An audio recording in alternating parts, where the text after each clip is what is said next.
I'm in it for keepsake. In the field with the cleat lace. Beat flick with the bare face and a slick tongue, that's what she say. She look good, she a big tease when she bite lip with the wink face. Hella bad when she throwing it back. She bring that my way for the team play.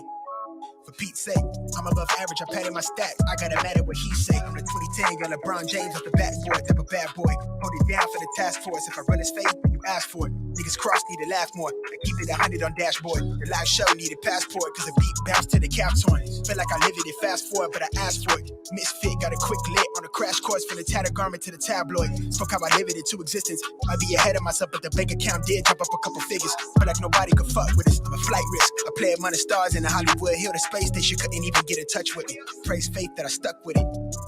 Wave. No, I really can't complain. Everything is straight. Make sure to get them likes up, family. Get them likes up as you enter. I tell her run it up, cause you know it ain't a thing. We made it up the slums, words on the page. Everything I see you, Green Gang. I see you. Everything I'm saying turn to the real thing. I've been living like I'm famous. Like I don't show my face, as I'm jumping on the stage. Like I'm living in a daydream. Lost in imagination. She only want me when she fade. She quick to tell me I'm a fade. She ain't told no lie, she love it when I catch my cadence. She gone off the deep end, pull up every weekend. I hate to let her down, but I'm in a fast life, so they never slowing me down. Heartbreak, jumping like you don't sleep well. How you switch up, you always help me down. Wonder why I turn into a colder me now. It could be worse, right? I got where I'm at without no work-life balance. You tell me that it's love, but I'm knowing that it's malice. Squad with me, God, cut us from the same fabric. No, I really can't complain. Everything is straight. I've been on the wave, but everything I say turn into the real thing. Tell them run it up. It's almost go time, family. Welcome. Let's get them likes up as you guys enter. Words on the page, everything is straight. I've been on the wave, but everything I'm saying turn into the real thing.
It's go time.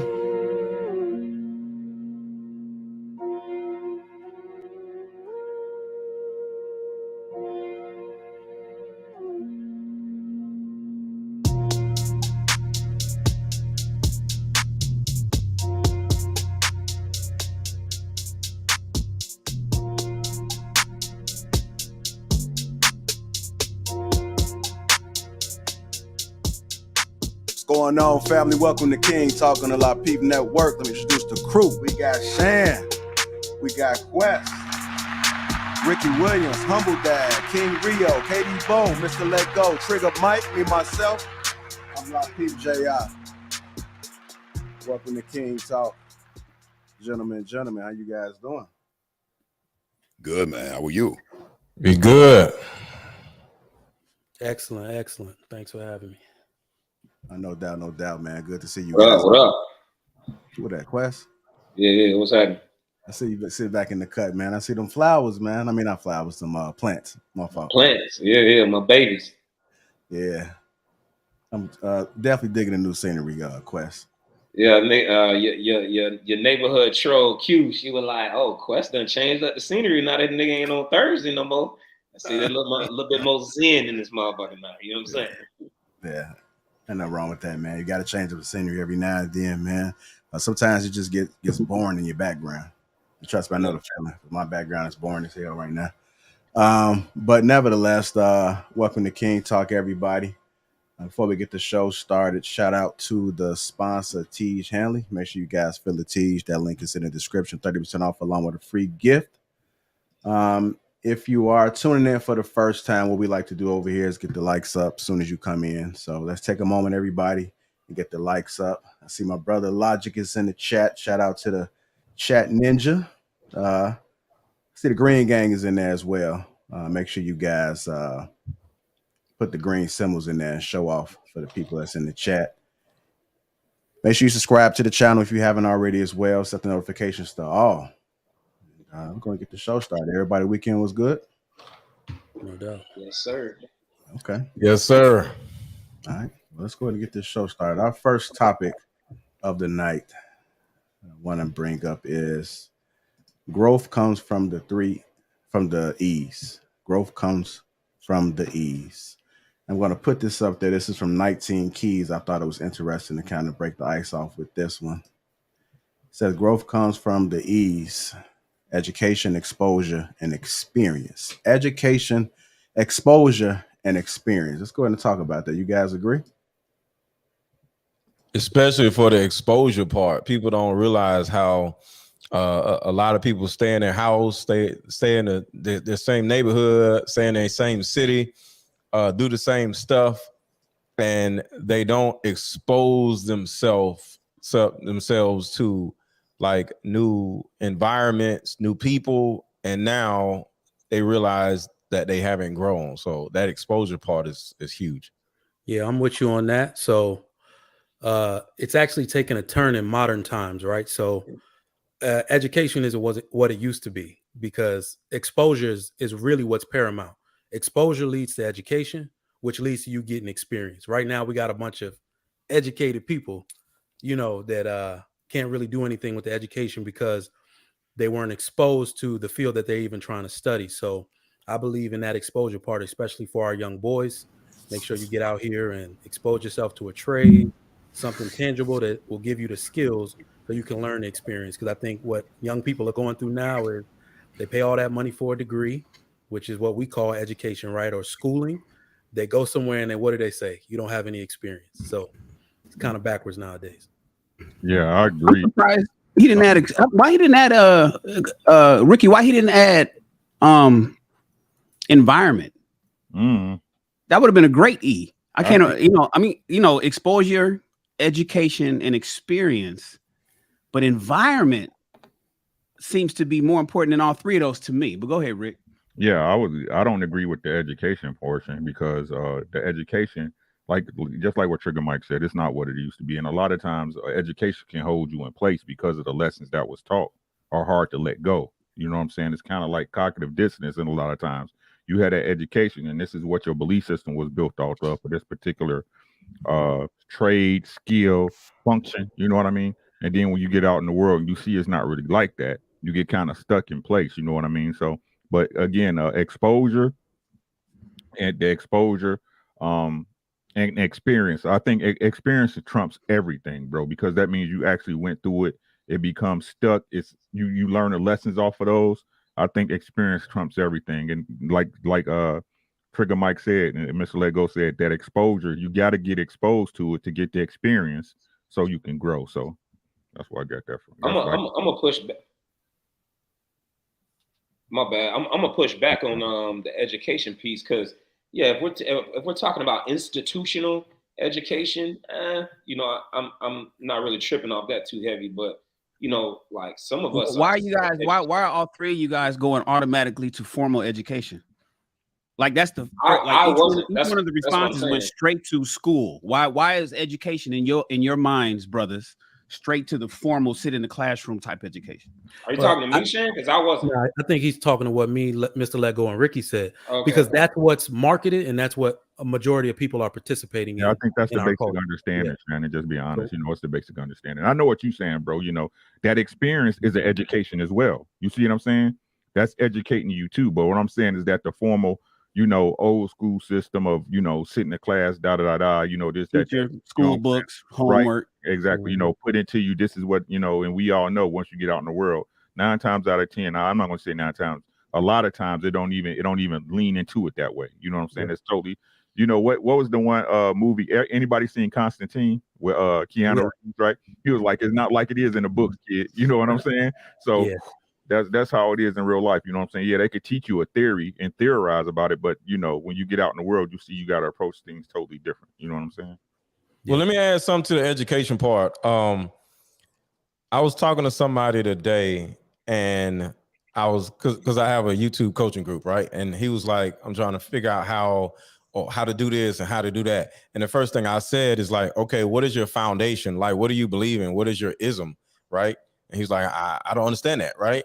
And then he asked me what my ism was. I said, my ism is Taoism, right? So when it comes to education with me, I ain't worried about no degrees. I educate myself through my ism, which is go deeper and deeper and deeper down the rabbit hole of what it is that I believe, follow, or what my foundation is, and never stop learning. So I'm always learning more about Taoism so I can become a better, so I can experience it deeper. You feel me? Not so I could teach it better, so I can teach myself better, so I can become a better me more. Because the farther you educate yourself in whatever it is your ism is, whatever it is that you believe in, you educate yourself more on that. Now you become a deeper, more educated human being in whatever it is that you believe in. I would say the E that's missing is, and I was trying to look at which letter that would connect to accountability, because if you're not accountable to anyone or yourself, then none of these really matter, in my estimation. So I looked up synonyms for accountability, and the word that came to mind was ethics. Like, what is your code of ethics that you live by to say, okay, I need this education, or this is how I'm going to go about getting this education. This is I think it's missing the environment that I need to be in. What was the other E's was Exposure, education, and experience. right. So if you're not accountable to somebody or a group of people, then those things could fly by the wayside, because you can have the education, you can have exposure, and you can have education and still not be productive if you don't do something, if you don't know that you're in a bad situation or circumstance. So I would say that the morals and ethics that you live by would be the other E that's missing. I think each word is the same. It's saying the same thing. Like, you got exposure, bro, you're gonna get education. You got education, you're gonna get the experience. So I wanted to hear what you were saying, Quest, because I think that we was about to say the same thing, but I didn't want to. I want to hear what you was gonna say. I think we was on the same page with that as far as the education. Yeah, like for example, like I didn't gain financial literacy or anything like that from institutional education at all. This was literally me going on YouTube, learning and digging and learning and digging and digging and digging and digging to put myself in this position that I'm in right now. I say the majority of the education that I have was from actual experience in the military, and then to informal education on things like YouTube, reading different books, listening to different podcasts and things of that nature. So, yeah, I mean, that's all I was saying. I was just pushing back on formal education piece? Man, what we know is like a thimble of water. What we don't know, bro, is like an ocean. And I think every day is like a lesson. Every day is an education. And depending on how well you show up to go to school to learn that education, the school of life or whatever it is, that's how you're going to grow. I think that we stop growing when we feel like we know everything. Can't nobody tell us nothing. And we use our experiences to kind of set law in our life when in fact, bro, just last week, man, I learned an insurmountable amount of things from you guys. I learned a lot just in the pre-talk. I learned some things, some stuff. I'll be hollering at your trigger, Mike. Hey, Rio, what's your thoughts on it, sir? I say out of the three, exposure is what resonated with me the most. I think the difference between us human beings, I'm saying, and plants is we can make up our minds and decide that, you know what, this environment is not suitable for my growth or is detrimental to my growth, right? And so we can get up and leave, so to speak, right? And we can expose ourselves to other conditions, right? So with that, those better conditions, maybe, you know what, I feel I'm watered more in this environment. I become conscious about what I put into me, so to speak, whether it be nutrients or knowledge, right? There's more light here. And now I realize that I was in a dark place. You know what I mean? So a decision, I think us having that ability to make a decision, think differently, wake up one day and think differently, say, you know what, I'm going to try it somewhere else. So that exposure, you know, and what we do with it, I think is the most heavy point out of the three for me. Let me add something that I like going in rabbit holes. When you look at experience, are you aware that if you have more than one child, both of your children experience you as a parent totally differently? Do you know that you experience your wife or your woman totally differently than she experiences you? Yes. So when you look at that type of exposure and experience, it opens up a new conversation. I've talked to my two daughters and they experienced my parenting totally differently because there's something called birth order. So my oldest daughter experienced me way differently than my youngest daughter did because she's the youngest daughter and she's the oldest daughter. I get along a lot more with my youngest daughter. Why? Because she experienced me different. I experienced parenting with my oldest daughter differently than I experienced parenting with my youngest daughter. So my oldest daughter, she got the whoopings. She bumped her head in different places, and she was able to take my oldest daughter's experience and say, "Ooh, I'm not going to do that. Ooh, I'm not going to do that. I'm going to listen. I'm going to do better. Because I'm seeing all of the things that my big sister is going through because I was exposed to her experiences, exposed to somebody else's experiences. I don't have to go through that. So now, because of that, me and my youngest daughter have a totally different relationship than me and my oldest daughter because so many different things she did not have to do or go through simply because she experienced it through her own sister.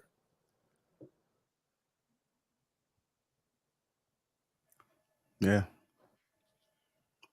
I fucks with that. I seen Quest was agreeing with it. It sounded like it made a lot of sense. Yeah, me and Ricky were just having this conversation about that yesterday. Yeah. On actually not so much on this topic, but it kind of came up where it's like, you know, the older we get, the more wise we become as far as like understanding when somebody says, don't do this because I experienced this, Like when you're younger, you like, I gotta touch that hot stove. So it's dope, Mr. Let Go, that your youngest is able to pick that up so early. That's super dope. Because most people don't pick that shit up until they well up in age, you know what I'm saying? And once they become extremely risk adverse at that point, right? But when you young and you feel like you can take a little bit more risk, a little bit more chance, you know, I know it didn't work for Ricky, but I gotta go touch that stove. Yeah, it's red. I don't care. I got to touch that bitch. And then your meat left on the damn eye. You know what I'm saying? But yeah, me and Ricky were just having a dope conversation about that last night. Hey, Quest, you know what's crazy is that some people still don't even get it, even as adults. So, I mean, even if we, oh, nigga, I know. Yeah. I mean, even if you can speak from experience, you know, my theory is at least consider it. You know, you don't have to, at least hear it out. They're speaking from experience, so maybe something may resonate, if not all. You know, but some people would just shut it down because they think they know everything and they don't have the experience. So, and we see that a lot up on YouTube where some folks just don't have the experience, or some people may have the experience, but I think it's important for you to highlight the context of your experience so people can at least relate to you in some sort. So that's good talk, man. Good icebreaker. You guys just tuning in, welcome to King Talk. Make sure you guys get them likes up. Also, make sure you subscribe to the channel. We do have some super chats, Ricky. So solid. Appreciate you, God. Respect, Kings. Thank you, sir.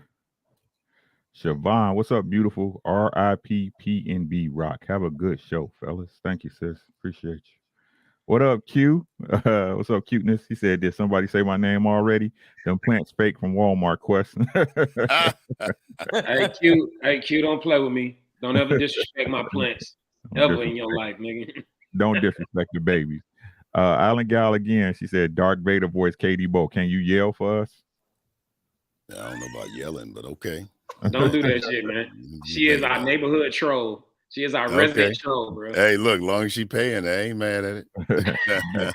What's up with your hack? He said, Quest voice. Chat ninjas assemble. Hey, hold on, so KD, you about to get on OnlyFans and yell? Say what? You about to get on OnlyFans and start talking loud? Yeah, I mean, it's possible. Hey, look, I might, you know, I don't know. You know why you bullshit? You fuck around and make $5,000 extra a month just talking to motherfuckers. Right. Yeah. You know, OnlyFans ain't only just getting naked and fucking. You can get on there and just be like, I'll read a book to you for $100. Yeah. And chicks, you know how many women to pay you from fucking Budapest, Russia, Australia, and China will just send you a quick $500 for you to read them a paragraph? Shit, don't play with that voice, bro. You thinking about that? You see his eyes. I'm just saying, everybody can use an extra $60,000 a year, right? I'm gonna tell you, get on OnlyFans. Subscription. Imagine this. Imagine KD Bo. Imagine if you said, I'm gonna start an OnlyFans page and I'm gonna read a book to the women as long as you subscribe to my show. Yo, bro. Hey, Shannon be doing that. I done caught a couple of your episodes, dog, when you on there reading. Yeah, but I ain't got no KD Bo voice. If I had KD Bo voice, I wouldn't be doing read some I'd be over like at crazy OnlyFans, be like, novel or something. Would you like to listen to KD Shan read to you? Subscribe for $5.99 a month and tune in every Friday night as I read this book to you. Like, hey, people, come on, man, don't monetize all your everybody into everything, man. You never know, bro. I was gonna say, no. Somebody get me the digital mock-up of KD's voice so I can do that, please. Yeah. Hey, for an additional $250, goddamn KD will have his toes out too, because I know some nasty. No, bro, I ain't got the toes out. But I've been in voiceovers and radio. Well, I moved away from radio with a 30-year career, man. I've been doing voiceovers for a very long time. So I have had some pretty interesting requests, and you know I fulfilled them, you know, in certain occasions. He said it without read 50 Shades of Grey. Read some nasty book. Yo, let me tell you, it's funny. I used to have some nasty book, and you let them know a month in advance what's coming up. Shit, bro, you be making an extra 5 stacks a month easy, and I'm telling you that. Because I know people that monetize OnlyFans, but they ain't got nothing to do with sex. They do the wild, not weird, but the wildest things. And you be like, damn, but he'd be like, it's not too many Americans care about this shit, but I got motherfucking women from China bro. who just want to sit back. I put them to sleep, Shan. I'm getting on there. I'm gonna figure something out. Hey, it might be a thing, man. Man, the voiceover joint is incredible. Like, this ain't none of your business, but I tell you anyway, I made $147,000 last month. Just talking. That's all I do. I talk. And so the OnlyFans thing, let's see. Let me see in the chat. Wait. You can't say the OnlyFans thing. Let's see. So we ain't gonna get on there. Hey man, come on. What were you talking about? Oh, so it's my voice? Oh man, y'all done heard my voice and you don't even know it, bro. Concerts, stage plays, concerts, everything, man. I talk for a living, bro. Yeah. That's what I do. The Millennium Tour that you hear out, that's me. The Mary J. Blige Good Morning Gorgeous Tour, that's me. The New Edition Tour that went out, that just came out, that was me. The night tour with bro, Maxwell, that's me. That's my stuff. Oh shit. Yeah. All right. If you guys are just tuning in, welcome to King Talk. And tonight on OnlyFans, I will be talking. Make sure you guys get some like It's not the same, JR. Oh shit. Hey, somebody get this frog out of JR throat, please. He did get it, little Duke, didn't he? He was scrubbing the basement on that one a little bit there. Yeah, I think I might go ahead and try to give it a try too on OnlyFans. Yo, I'm opening up an OnlyFans right now. I'm pulling out my phone. Yeah. I'm gonna do this shit. There you go. All right, we got a couple more super chats that came in. Ricky, you ready? Nah, JR, you read it. You're so dumb, bro. Yeah, for real. Alan Gal, $4.99. She said it's ball day on the panel. I got hair, Q. I don't know what you're talking about. Yeah. S Love, she said not reading Rainbow. Reading Rainbow at the dark. Yeah, shout out to my boy. What that nigga name was? LeVar Burton. LeVar Burton, y'all. It's like Alan Gal. She said, "How much you work, KD Bo?" Hit me in the DM. We can discuss it. Island Gal Q with her lunch money. She said, "Of course, Shannon. No, what's on baby? Island Gal, baby. You know you my only fan. Yeah. You my only fan, Island Gal. You are my only fan." Okay. All right, man. Hit the like button. Also, make sure you subscribe to the channel. Play this video. Literally, I remember I lost my virginity at 12 years old. I remember the boy, everything. I remember the whole day like it was yesterday. But 12, bitch, to now, it's been a lot. Girl, is it just my body count for just niggas or niggas and bitches? Everybody. I would say like, I'm gonna be honest with you. I say like 2,000.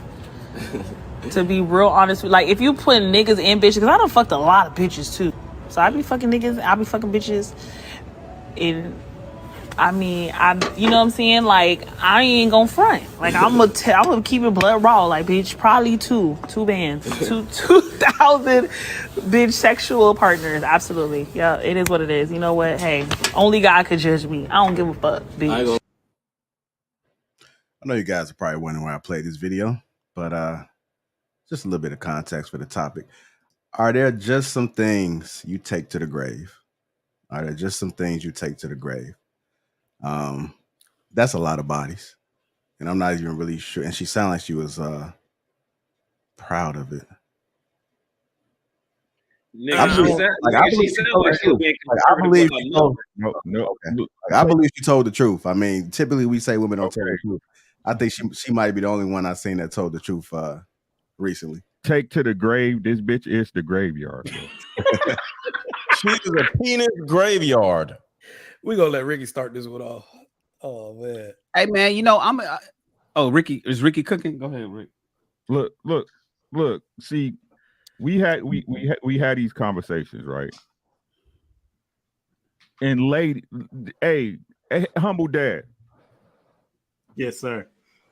We had these conversations, right? Peep, I'm about to tell y'all a story. I gotta get this off. Right? So on Facebook, right? I put the picture up with an old girl. She had 2K bodies, right? This lady I know I used to work with. How can you come on here trying to shame a woman for her sexual exploits? So I'm like, okay, fuck all that.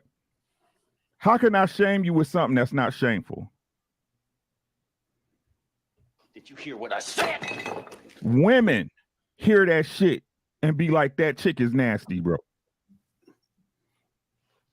But every week on platforms like this, we keep hearing these arguments. Body counts shouldn't matter. Why you worried about it? What you talking about? You'll never know anyway.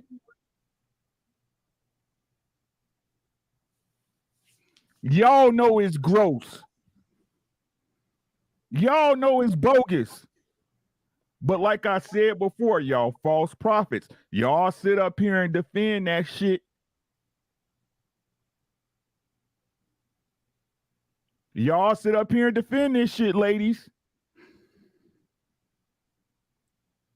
I can't shame you with something that's not shameful. She said men and women, dog. Not only is she a hooky, she greedy. Right? And these are the faces and bodies of modern feminism. Y'all can have it. That's all I got on it. All right, so she said she's been sexually active since she was 12. That's what she said. She's 27 years old. That's a fact. That's 15 years sexually active. That's 133 people a year. She's capping, first off. She's not telling the truth. But even anywhere close to that is disgusting. Like, you know, I don't think it's possible that at 12 you can even, you know, I don't know what type of life people living out here, you know. Hold on, Trigger Mike. Hold on, Trigger Mike. Why? She ain't got no incentive to lie and tell the world that she smashed that many people. I just off with, you know, women don't, their math is, they got funny math. You said that last, yep, you sure did. Well, no, like you got to understand, like she's selling ass. So if you think about this, she's probably having sex from 12 to like 15, 16 until somebody told her, like, is you stupid? You can make money doing this, right? That happens. Oh, she's a prostitute. She's a pro. I didn't. So by the age of 16, 17, she starts selling ass. And then by the time she's like 19, 20, she's probably working in a strip club or whatever, selling ass left and right. See, Yeah, chicks, 12 a month. when That's they just 12 a strip, month. the majority of the money that they make is off of going into VIP selling ass. So if you work a normal 8-hour day as a stripper, right? And say, because sometimes a lot of times you got to work during the day also. You can't just always get Friday night. So they're at work just like the typical person is at work. They work a 40-hour week, right? So within 40 hours, if you think about selling anything, selling cars or whatever, right? The average person who sell cars, they might sell about 20 cars a month, right? But that is cars. Think about if a woman is selling her ass within an 8-hour period. She could turn around and sell ass, at least 10 times a night. So if you're looking at having sex 10 times a night times how old she is, then it makes sense. And that's only really if you do it. If you say it was a 132, you divide that by 52, that's less than 3 a week. Yeah. So if she's having sex with 3, I didn't know she was a sex worker. So if she's a sex worker, I don't she's having know. sex, but I'm just with saying, 3 I'm Johns assuming. a week, I don't know her. including I don't women. know. That's actually 3 is more than 2,000. So if she's doing like 2 to 3, then she's averaging, 2,000 over 15 years. I didn't know she was a sex worker. But one thing for sure, though, I don't know. I'm just saying. I'm only assuming. Okay. I thought you guys said. I don't.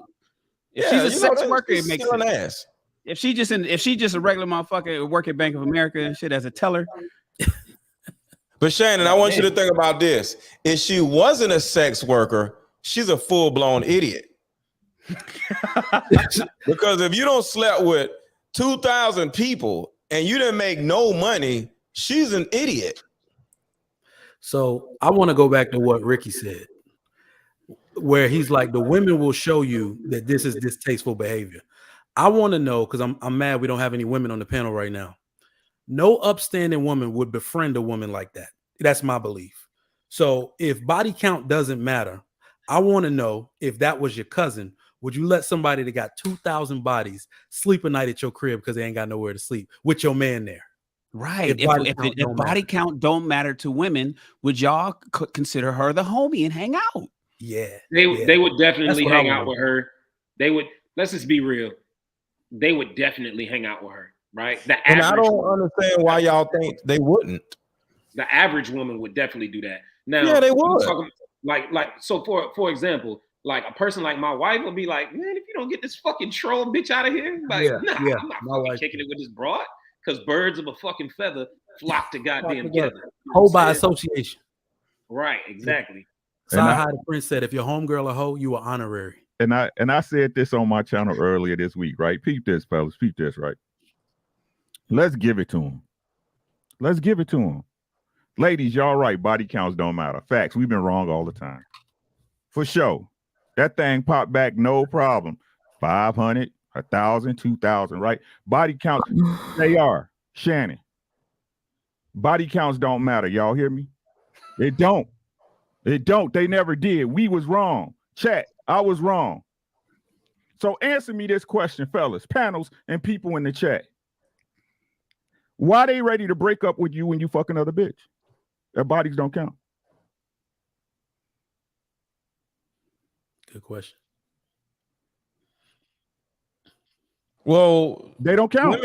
Women don't care, bro.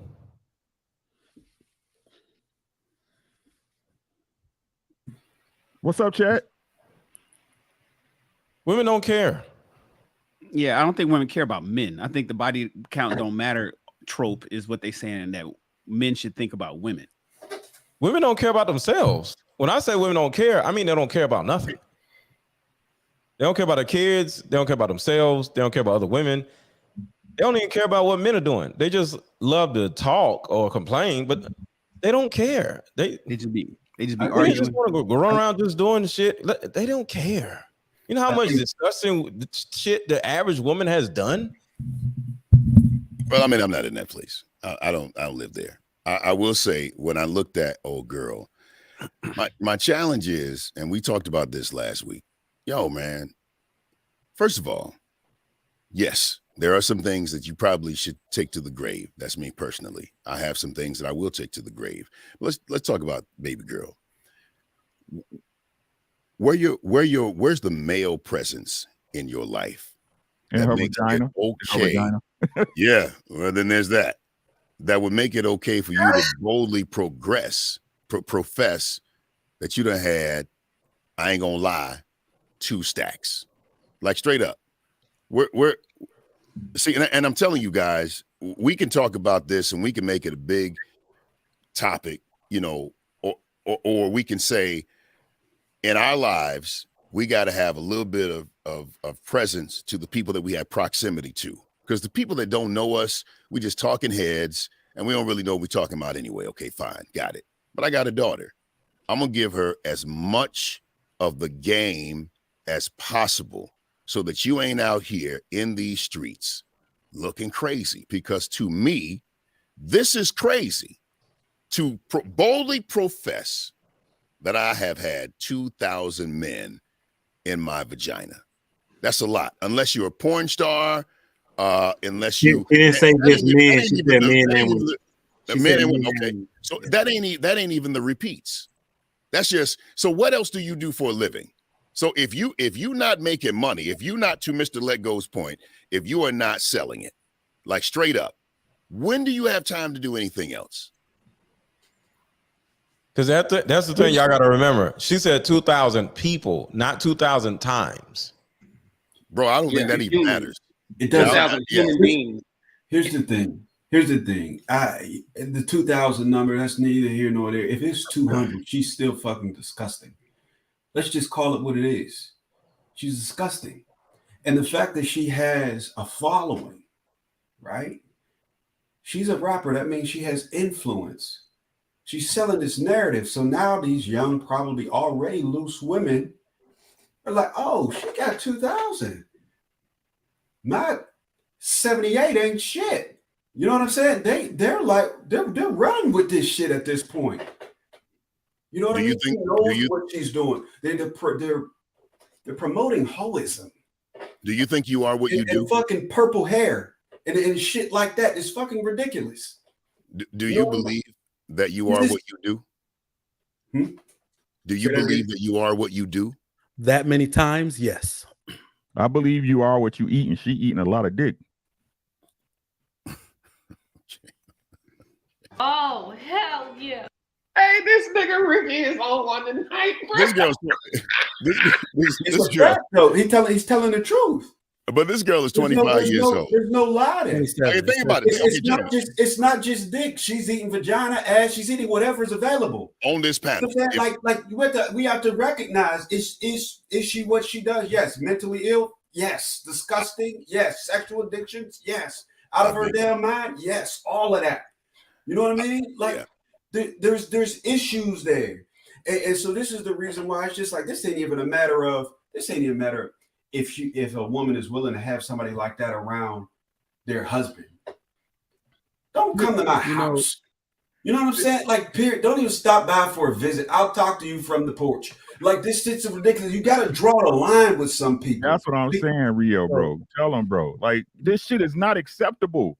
Like, but it obviously is, though. I'm about to be the different dude. We don't know. Go ahead. I want. All of us got niggas, like straight up. All of us got niggas that are trifling as hell. All of us do, and we know that their numbers probably have rivaled those. So if this was my daughter, and this is like when I did my strength finders, empathy is like number one. It's my top one. If this was my daughter, I'm not convinced that she's disgusting. I'm convinced she's doing some disgusting shit. But I'm not convinced that she's disgusting. What I am convinced of, this is me. I'm not telling you I'm right. What I am convinced of is that somebody dropped the effing ball in this girl's life. And either we can throw her away. We can. That's our option. Or we can say, yo, we may not be able to have proximity to her, access to her, but everybody that's close to us, we're going to let them know, yo, this is how we think about that. All right, so let's look at it a little different real quick. This is where it kind of gets a little gray. These women, let's say none of us can judge her at all. Don't judge her because it's a free country. You can do what you want. You're not supposed to be judged for it. Sexual liberation, women are free to do what they want. The problem that I have with the women and men that do this, once you advertise, so nobody even asked you, you advertise that lifestyle out to the public. Don't try to come back. You see, they always try to play housewife at some point in their life and take back all the things that they said. These women believe, I promise you, that's why I say it's a mental issue. They believe there's no distinction between them and my wife. No, there is a clear distinction between you. So if one of my homeboys that smashed 2,000 women want to come and be like, I'm an upstanding gentleman, I do it. Nah, you can't come back into this circle, into this community after you left it. Go stay over there with the hoes. You are a reformed hoe, but you never can come over here and be a good boy again. All right. So now, Drea says that you can erase. Drea says you can erase your whole fact. You can wipe out your whole history. That's what Drea wants all women to understand. I want to know how she values herself. You must be talking about Brittany Renner. Yeah. That was Drea. Drea, she said you could if you was once a hoe, you can get older, and then you can wipe your whole facts clean. Hey, look, I see. So check this out. You actually can though. Look at Carfax. That's hilarious. You actually can. That's a good point though. Like, what about medical records? It's almost impossible for her not to have been carrying multiple STDs at some point. How many kids? 2,000 bodies. Let's even say she's exaggerating. Like, say we can take it to 200. You know what I mean? Like, look, she's a super spreader. But what does this really mean? Like, what is like? Okay, she's nasty. She's this. She's that. Let's look at this as the people in the audience, right? Okay, people in the audience. If your friend was like this, or if you just woke up and this was your actual history, like, how would you feel about yourself? Because that's the main thing. You know, we can sit around and trash this woman and say she's this and say she's that, but how can her stupidity help other people? So I would say, if you, because I'm only assuming that she probably grew up in you know, some horrendous life under some crazy woman or whatever, or she was an adoption agency, something crazy, right? Mom was a crackhead, has to be, right?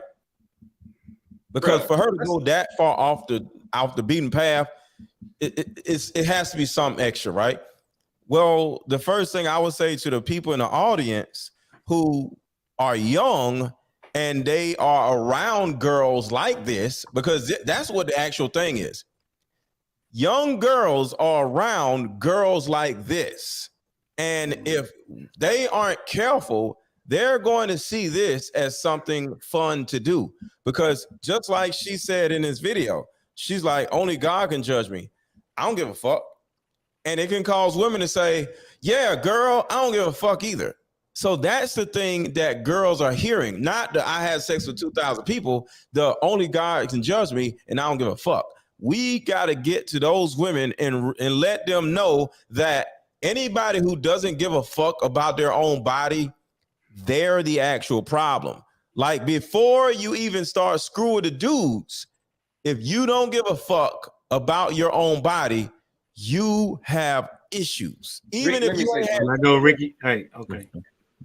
Y'all go ahead, man. Y'all go ahead, man. I was gonna say, me and like the panel, we talked about this last night about having conversations with your kids about sex, and obviously there was somebody that was not present, that was not talking to her productively about sex, right? And then for her to be taken advantage of at 12, because I would say that's what it is.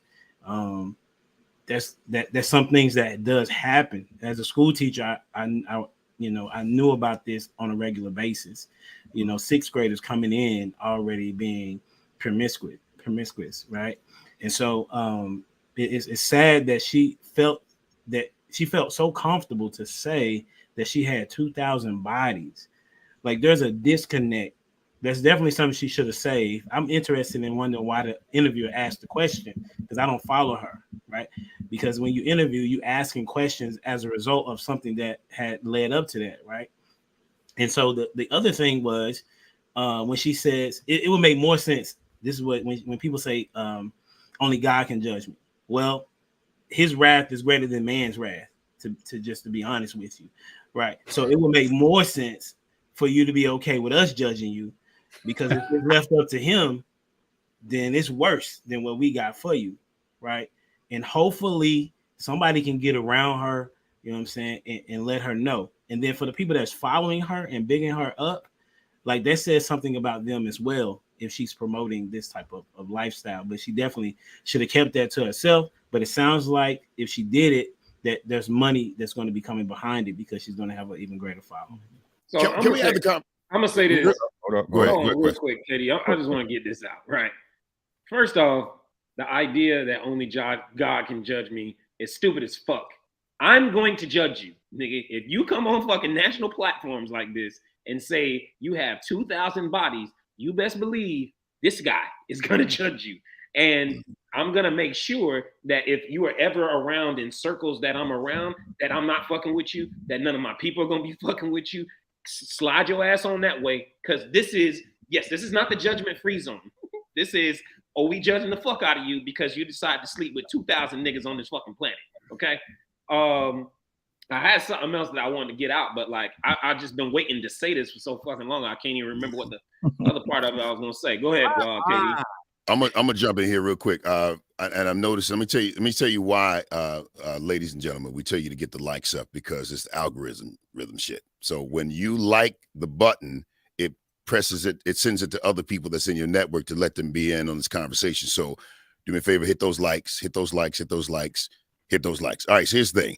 Here's a conversation that we have not had that I think that we should have, and that is these young kids, to your point, Humble Dad, 6 years old, somebody touched them inappropriately, and prematurely, and they incited, in many cases, a desire in them that was insatiable that they were not ready for.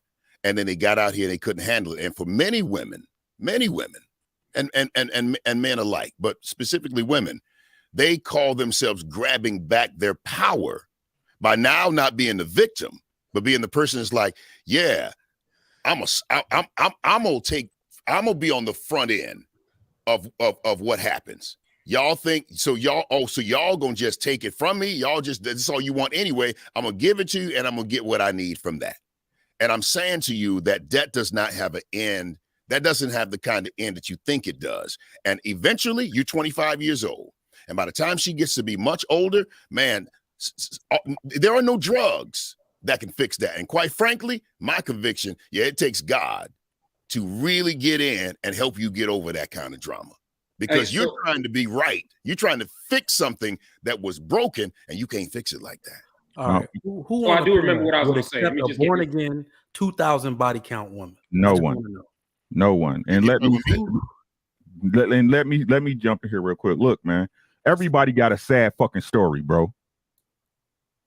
Everybody got a sad story. Stop that bullshit. The world does not owe you understanding. Right. What's so different from you than her? Right? Everybody then went through some shit, bro. When you take responsibility for you to say this shit ain't right, y'all the one who keep allowing this shit, bro. Y'all allow this shit in y'all families because these shit, woo, nobody give a fuck, bro. Everybody went through something. You responsible to fix your fucking self. When y'all gonna realize that? Take the fucking kid gloves off, bro. Y'all supposed to be adults. When she ain't no excuses, bro. The reason or the excuse, take your pick, bro. Which one is it? Which one is it? Nobody don't owe her no fucking coddling about what the fuck she went through and what she did this. Everybody go through something, bro. Everybody got to build themselves up from what the fuck they was, bro, and what the parents, because most of us, let's keep it a bean, bro. Most of us as kids is fucking collateral damage, bro. From one night stands or people who didn't want to even be together. You didn't have your dad or your mom was this, or you grew up with your grandmama, or you was in foster care. Everybody going through something, bro. Fuck out of here, man. Fucking babies, bro. But people need tones like yours, Ricky, but they need tones like mine as well. My tone says, yeah, I think it's disgusting. And I low-key, high-key, Quest, I'm judging. But the truth is, my molestation came from, my babysitter. I enjoyed it. It was amazing. I was 8 years old. I'm like, my God, titties? I ain't never seen that. Okay, you know what I'm saying? And I shouldn't say that like that, but I'm saying my situation was different. And by the grace of God, it didn't come a different way. And you're right. I had to overcome a lot of that. But there are people like me and like you, our messages are the same, my bro. We just present it a different way because what we want is the outcome. And the outcome is that so we can be a better community, better society. For me, better men make better decisions. Now you're gonna tell them, hey, shut the fuck up, pull up all the excuses, and I'll be like, yeah. Let me walk with you on that though. I'm gonna walk with you on that. I know it's tough. You need Ricky. You need Ricky's voice. You need him in the back of your head. But I'm the person that's graced to walk with you. It ain't no either or. It's a both and. Yeah, I'm not walking with shit. Here's the thing. Ricky is spot the fuck on. I'm not walking with shit. You know why? Because, and this is, I'm gonna just shift just for a half second, right? With this shit that I experienced over in fucking Afghanistan and Iraq and fucking Yemen and all these wild fucking countries I done been to and seen the loss of life and being a part of some of the wildest fucking shit. Nigga, I'm not depending on nobody else to fucking walk that path with me to get me fucking right. That's my responsibility to get myself together. And we're foolish to sit here and think that, like, you're not hand-holding these fucking people, man. Take responsibility, get yourself together. The world does not owe you understanding. R.I.P. to Kevin Samuels. That nigga used to say that shit all the time. R.I.P. to God. The world does not owe you understanding. You go out here and you fuck 2,000 niggas, Mm-hmm. The world is gonna fucking judge you. I don't care about this God. Only God can judge. That's fucking lies, my nigga. Stop it.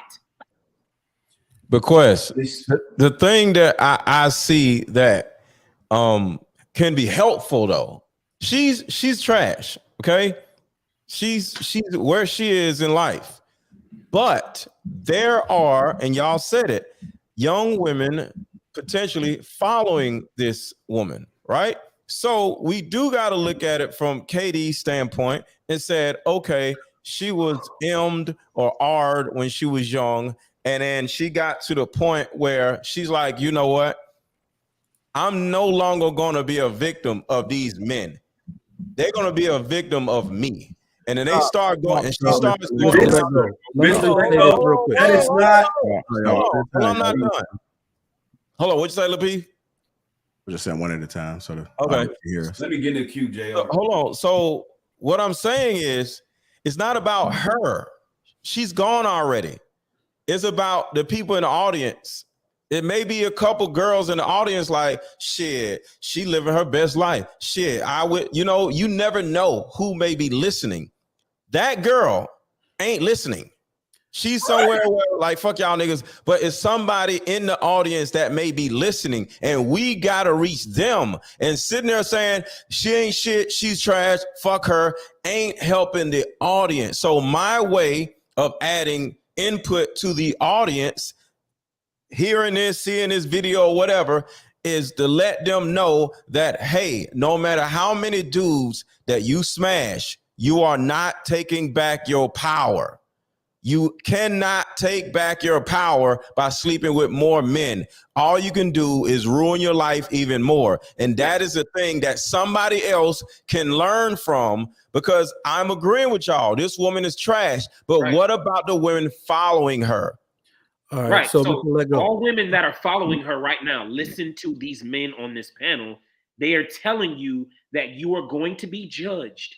They are telling you straight up and down that if you go through this same type of shit like this here, it's on you. It's your responsibility to get yourself together. Nobody else is gonna hold your fucking hand. You probably not gonna be making the same amount of money that this ignorant rat child is fucking making, right? You're gonna be in a fucking dark hole by your fucking self.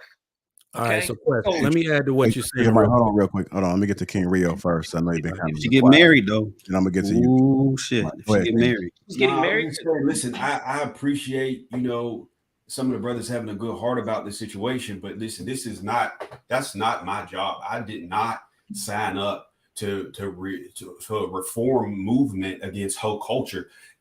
Let other women talk to them. You know what I'm saying? Let other women talk to them. At the end of the day, she's a proud hoe. It's not your job to save her. She don't want to be saved. She does not want to be saved. She's proud. She's announcing, right? That's a lifestyle that she chose. Because we have choices. Yeah. Each and every day, we have a choice. She's happy with hers. Mm-hmm. Find you a woman that's mentally, emotionally, and physically healthy and rock out with her. Give that one the business card to the nearest therapist and wish her well. You know what I mean? Like, that's the thing. Like, it's not our job to fix them. 9 times out of 10, we got stuff we trying to fix ourselves that we want to fix. You try fixing somebody who don't see no problem with being broken. That's that E that I was telling y'all before. And I have no ethics. Hold on, Rick. I know Trigger Mike is trying to get up. All right, so KD, your stance is what has been going on in the community for decades now. That support, that type of, therapeutic type of thing, that needs to be done in private. What Ricky is doing now needs to be done in public, and that needs to be done for decades. What he is doing is essentially doing what fathers should have done. Our distaste and our disdain for their behavior needs to be made public. Every single woman on the earth, no matter what style of behavior they're participating in, none of them want to be undesirable. We make their behavior undesirable. And that's what he's doing. Every man need to say, this is distasteful. It's disgusting to me. And that is how you actually talk to those women that Mr. Let Go was talking about. They think we want that from them. They think because they're sexually reinforced that, you know, the behavior, they'll keep making excuses as long as we keep coveting them and patting them on the head. As soon, every culture that, like Quest was talking about, every culture that has cooperation and favorable behavior from their women, it starts with their men saying that this behavior is distasteful and we won't stand for it. So we need decades and decades of that before we get back to that hand holding, because we're never going back there. That's not flying in my house, and I don't think any other black man should let it fly. That therapy stuff, do that in private. It is pure shame in public from here on out. Hey, Logic, if you watching, I'm gonna say this real quick. Hey, write this down, my nigga. NS4H. No sympathy for hoes, bro. None. You made them choices, just like Rio said, to go out there and eat up 2,000 fucking dicks. And you want us to be like, well, you know, fuck that. I'm not doing it. I'm not finna sell them fucking wolf tickets to anybody. Let them believe none of that bullshit. Write it down, because that's finna be merch. And I'm gonna say this, and I'm gonna leave this alone, right? Just the simple fact that people can say and associate it. Mr. Let Go said it himself, living your best life. This living your best life? Is this what it is? Why is it that in our culture, this whole culture and shit, people, y'all sit up there and accept bad shit wrapped into, y'all know it's bad, y'all know it's shitty toilet paper, and y'all wrap it in the bow. Living my best life. I'm out here, girl. I'm doing me.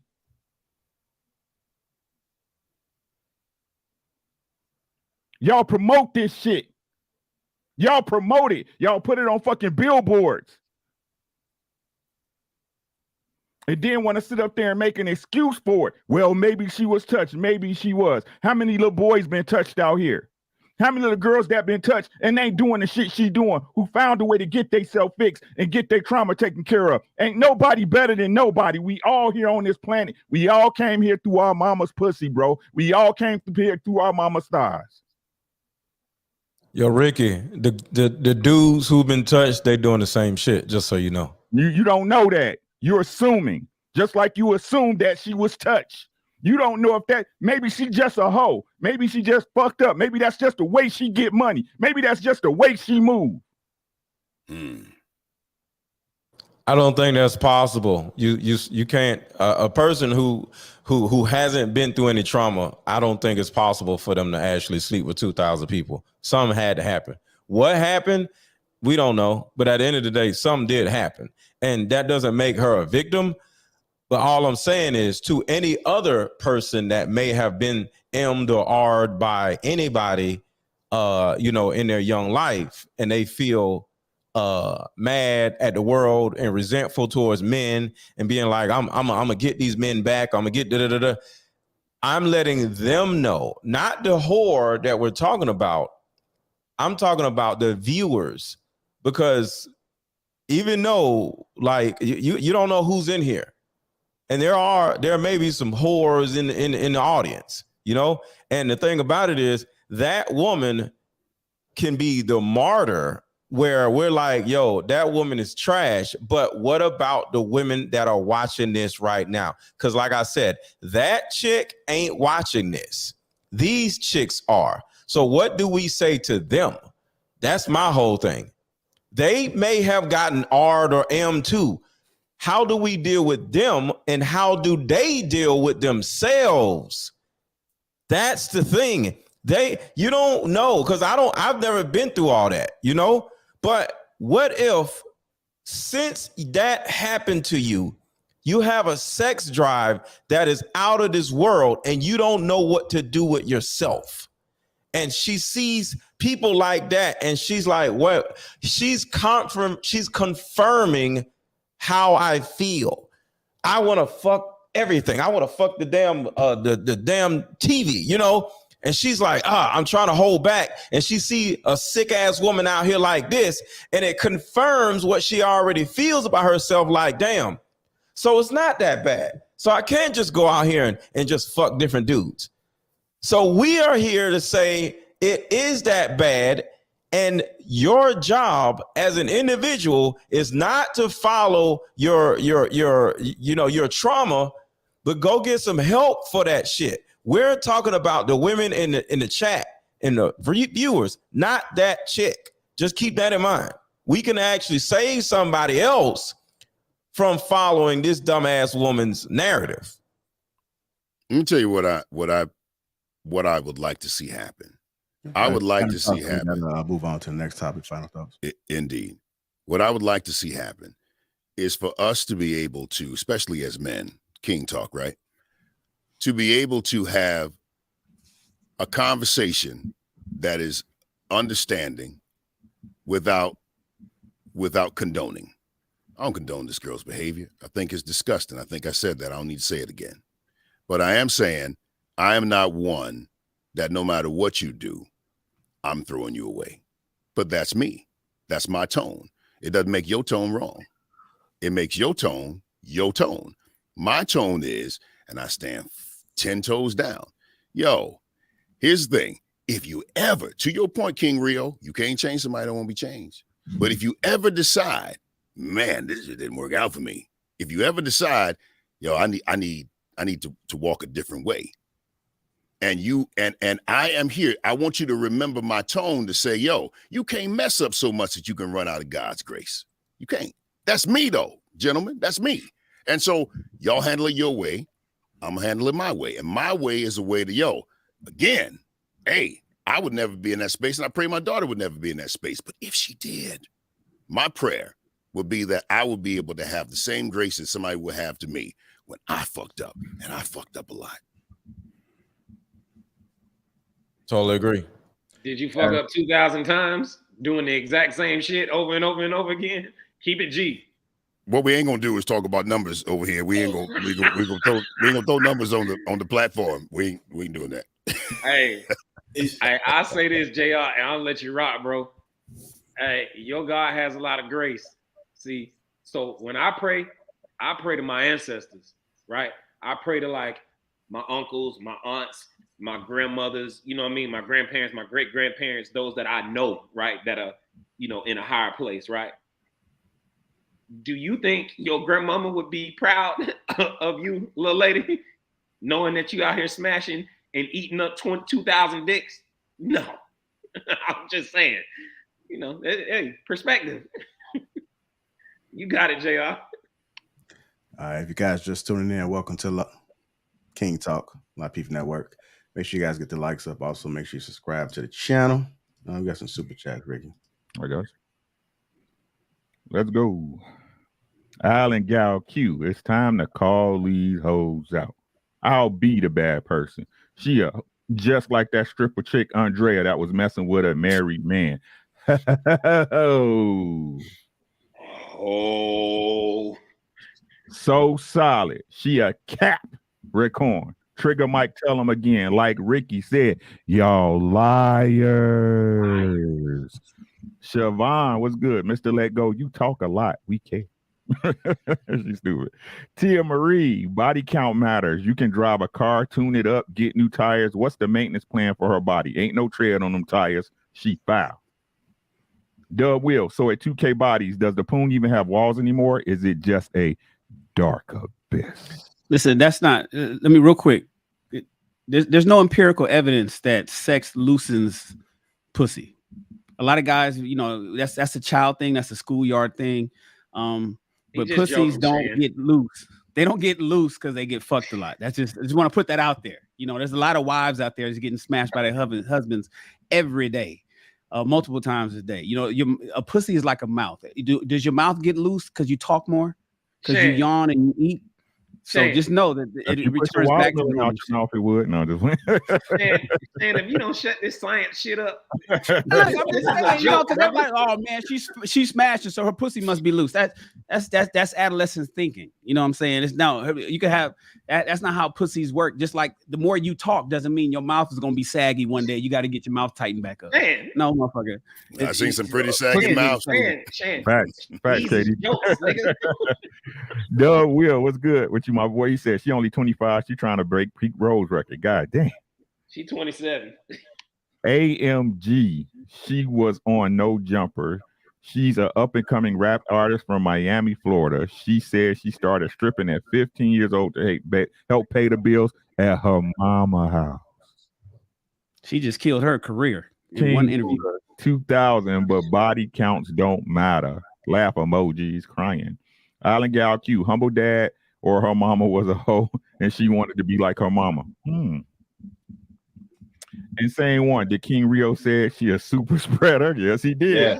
Yes. Noble Xavier Rossum. Someone will still wife her. Hey, you move to a different town, change your face. You never know. Right? We got passport bros. They got, Newtown Nancy's, AK Harrison, 499. In the words of Cindy Lauper, girls just want to have fun. They don't know nothing about that song. Siobhan Thomas, good content equal like upon entry. It takes 1 second, people. God, smash the like button for JR go to commercial on y'all, man. There's 1,000 people in here with 463 likes from my screen. In this case, I'm judging. Yep, judging. She guilty. No excuses. Even if something happened to her, we all got choices. Thank you, Tia Marie. BZ, formerly Baby Zaddy, my guy. What's happening with you? Mr. Let Go, you need to stop that, bro, because some of these same women promoting this are the same ones angry when someone gets graped for the same behavior. Tia Marie, wait, but you judge the wig wearers.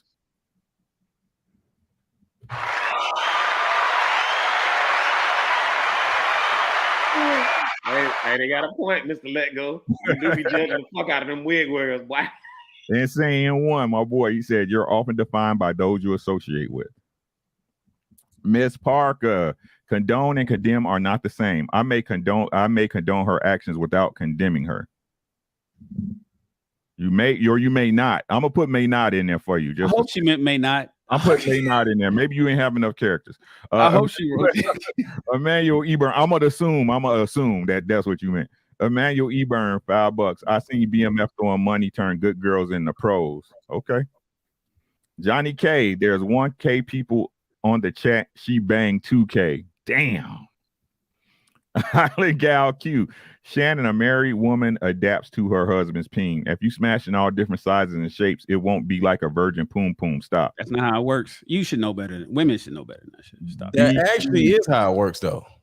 No, it's not how it works. Vaginal rejuvenation is the thing for women. I understand it because I have a yeah, she gets rejuvenated, but at the end of the day, it's still like any other part of your body. If you use it too much in a certain type of way, it's going to get wore down. Like if you throw not a baseball, listen, everybody, your elbows and joints are going to be fucked up. Google is your friend, everybody. We don't have to argue about this. We don't have to argue about this. Pussies don't get loose because of a lot of sex. We don't have to argue. I talk about this all the time. I have a plastic surgeon in my family. Pussies don't get loose. Vaginal rejuvenation will happen with a woman that was probably damn near a virgin. Pussies get fucked up and need to be tightened up, not from just having sex, ladies and gentlemen. From pushing them heads out. BZ, formerly Baby Daddy, says, stop the cap, Shan. Vaginal rejuvenation is a thing. He just agreed. I know it is. And it can happen, but it's not because she was out there smashing a bunch of motherfuckers. That's just not how that works. Just Google, everybody, and then then put the link in the chat. There you go. Dub will. It's a joke, Shan. Thanks for the sex egg lesson. Yeah, I know Dub. Dub is the homie. He's all good. But I'm just trying to, everybody that's out here thinking they all of a sudden doctors and shit because they remember something from high school. All you got to do is research, ladies and gentlemen. El Professor, heal yourself as a child so that your children won't have to heal themselves for having you as a parent. All facts, bro. All facts. You're responsible for yourself at the end of the day. That's it for right now. Appreciate all the super chats that has come through.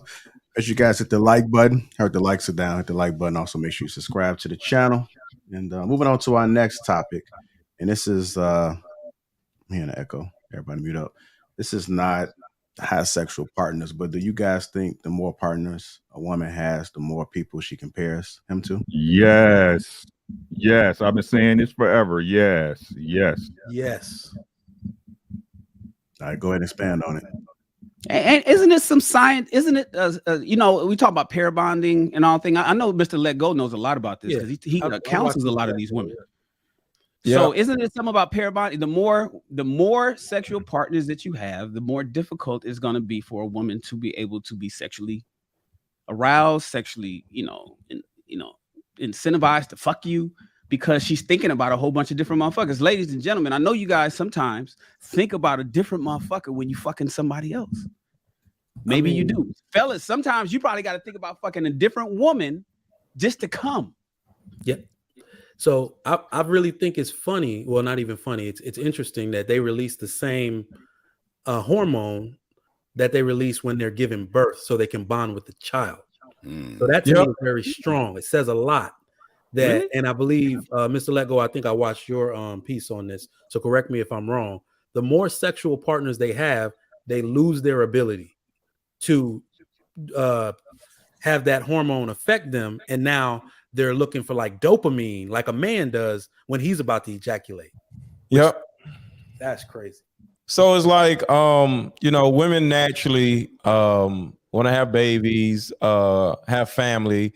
Just even if you look at, like, as an example, I don't want to go off the rails or whatever, but if a woman seeks other women naturally because women are smaller, and they're not necessarily used to being around other women like males are. But and I said in another video here, where in middle school or elementary school at a school dance, the little boys are over here and the little girls are over here. So at that age, we're pair bonding with the same sex because it's about safety. But once a young girl has had all this sex, or she's M'd or she's R'd, she no longer sees people as safety anymore. So she doesn't feel the need, because of the lack of safety. Somebody, hurt her, and then she went to her mom, and her mom denied her of the protection. So now she doesn't trust girls because her mom is a girl, and she doesn't trust boys growing up. So now she's just like, all right, I'm out here by myself. And then your attachment style turns into disorganized, which is negative self, negative other. And the negative self-thought process is, I don't think anybody will ever protect me. So what's the use, right? Pair bonding. And then it's a negative other, whereas I don't think anybody is. So it's like, I don't think I'm worthy of somebody's protection, because my own mother denied me a protection when I told her that so-and-so did A, B, and C to me. So now I don't think that within myself. And then I don't think anybody out here in the world would even want to do it, or they're capable of doing it, because everybody's trash. So now you're like, what's the use? So because of that, you no longer have the need to pair bond or to want to pair bond, because you don't believe pair bonding is actually a thing. And your belief system is part of how your hormones actually flow through your system. If you, like Quest, grew up in the military, right? Somebody kicks his door in, a certain hormone is going to flow through his system differently than somebody who ain't never been through nothing. An average man, right? A certain amount of adrenaline is going to flow through it. He going to be more ready than us. We're going to be a little scared, like, oh shit. So we're going to be more compelled to run away from it, but Quest may be more compelled to run towards it because of what he's been through in Afghanistan or whatever. And these all are hormones. So when it comes to a woman, it's about what she wants and what she believes. And if a woman doesn't believe that pair bonding or seeking safety and love from a man is a thing, she's just not going to do it anymore. And she's just going to become an emotional man, where she's just going to fuck dudes left and right and just get the same things that we get from women, which is just a nut. And just like she said, for men and women, because she is now a man emotionally, due to the dopamine versus the oxytocin. She doesn't believe she should get oxytocin because it doesn't matter to her. Yeah. Okay. So I thought was we moving on, or was we going back to the previous subject? right? Because I was thinking about this, the more partners a woman has just on a general average scale. Now, I totally agree with that, because if you think about it in a normal relationship, right, your first girlfriend, the first girl you was with, and women tell you all the time, especially, I'm not going to say names, but I didn't heard them say this before on panels, right? When a girl meets or she get with a man she digs, she starts taking on kind of his personality, right? Talking like him, using his words. Most women are very impressionable when they really feeling the dude. Now you got to think about that, right? A woman being with, 1, 2, 3, 4, 5, and taking on the traits and demeanors of them dudes, right? So again, no matter what people say, right? No matter what people say, to me personally, this is my belief. I'm not no scientist, I'm not no psychologist, but it's super hard for a woman to move down from something. If she's up, it's totally like they refuse to come down, right? If you put a woman in a house, she'll never live in an apartment again. She can't see herself doing it. You know what I'm saying? And it's the same with men. If she did a certain thing with a man and that was the first, everything else is compared off of that, right? If it was the first cruise she went on, that's what it was, right? Everything else she looked at like, okay, well, I went on a cruise with him. How was this cruise with you? And especially when it comes to sexual and in relationships, right? So that's why we always say, and I say, even though everybody be talking about, oh, you should be getting married at 35, but no, get married as soon as possible, because that way you guys can impress on each other, right? Y'all can make each other for each other, bro, instead of having that baggage you have from all them other people, bro, and those impression mental shit you gotta break, right? So yeah, the more partner a woman has, the more people she's gonna compare you to, and the harder it is for you to break down those walls, for her to drop them heavy ass bags, and for y'all to be in a self-sufficient, healthy relationship. So y'all know what y'all just did, right? During this discussion, we just wrote the whole handbook, because I was talking to Logic on another thing, and he's like, you don't know how many bodies a woman got. We don't know, but now we can guess. So while y'all were talking, I wrote down some points, because this is actually really important, because for some reason, being married, people always want to bounce questions off of me and stuff. And at this age of 35 that I am, a lot of women that I know that aren't married from college and whatever, they starting to feel it. And I'm starting to see these exact behaviors in them. And when I talk to them about things like marriage, this is what I pick up. So women who are like this, that have had a lot of sexual partners, this is what I notice. Comparing their current boyfriend to others, trying to piece together the perfect man, dramatic drop in interest after the honeymoon phase, lack of intimacy during sex, unsettled with natural feminine role. That's a big one. And indifferent about marriage due to a fear of a lacking partner. I feel like that is like a handbook to show you that a woman has just had too many partners, and now they're just unsettled with the thought of being with one man, or they're trying to piece together the perfect man out of all these fake alphas, or he used to do it like that, and he used to hit it like this. And to me, that's just terrible. But damn.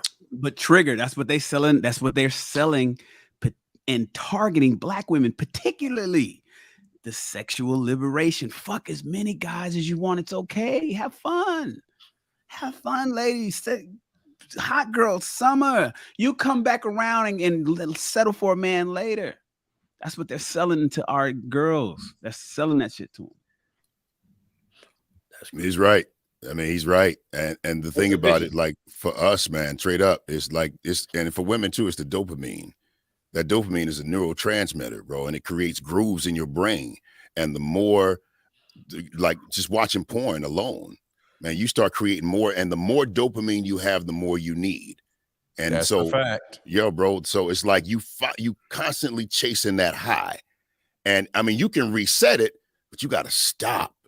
You got to stop. You got to reset.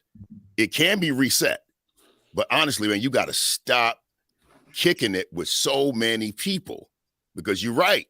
All you're going to be thinking about is what you had before, and you think is wrapped up in what they had and how they moved and what have you. You're trying to replace that. And the truth is, it doesn't really work like that. You're not going to get that back. I don't even want, there'll be a whole nother topic, but dopamine. And let me say this. I just want to, let me just say this one little thing. This one little thing. Just go with what KD said and what all y'all said. There is something called neuroplasticity, which means that whatever it is that you've been through, your brain can actually forget about all that other shit and then go do some other shit. Like I used to know Japanese. Me and my daughter learned Japanese together, right? I don't remember that shit. But guess what? It's because of neuroplasticity. There's parts of your brain that called glial cells that actually go around and prune the neurons that are no longer connected to other neurons. So with all that being said, all a whore really has to do is stop looking at porn, stop being a whore, start changing her life. And probably about, I don't know how long, because, you know, everybody's different. But if you expose yourself, because in the beginning, we was talking about exposure, experience, and education. If she starts educating herself, exposing herself to a new environment, and just changing the way she sees life, changing the way she sees her own parents, not just men, because her parents is actually the culprit, right? And she changes the way she sees everything. At some point, because I'm not going to put a timeline on it, at some point, she actually is no longer a hoe unless she goes back to her old shit. And it's a neurological thing. But it doesn't change what the statement is. She can do all of that transitioning, but she's still going to be comparing. Actually, she wouldn't, because like I said, I don't remember Japanese anymore. Okay, I literally don't remember it. That's not a person or an experience. You're going to remember. If I start learning it, it's all going to come right back to me. It's all going to come right back to me. So that's when the exposure comes from. If you actually go in a different direction and you just like I said, just immerse yourself in a different way of thinking. And stay away from other shit. No, I don't like it's everywhere. What you're saying is, hold on, real quick, Shane.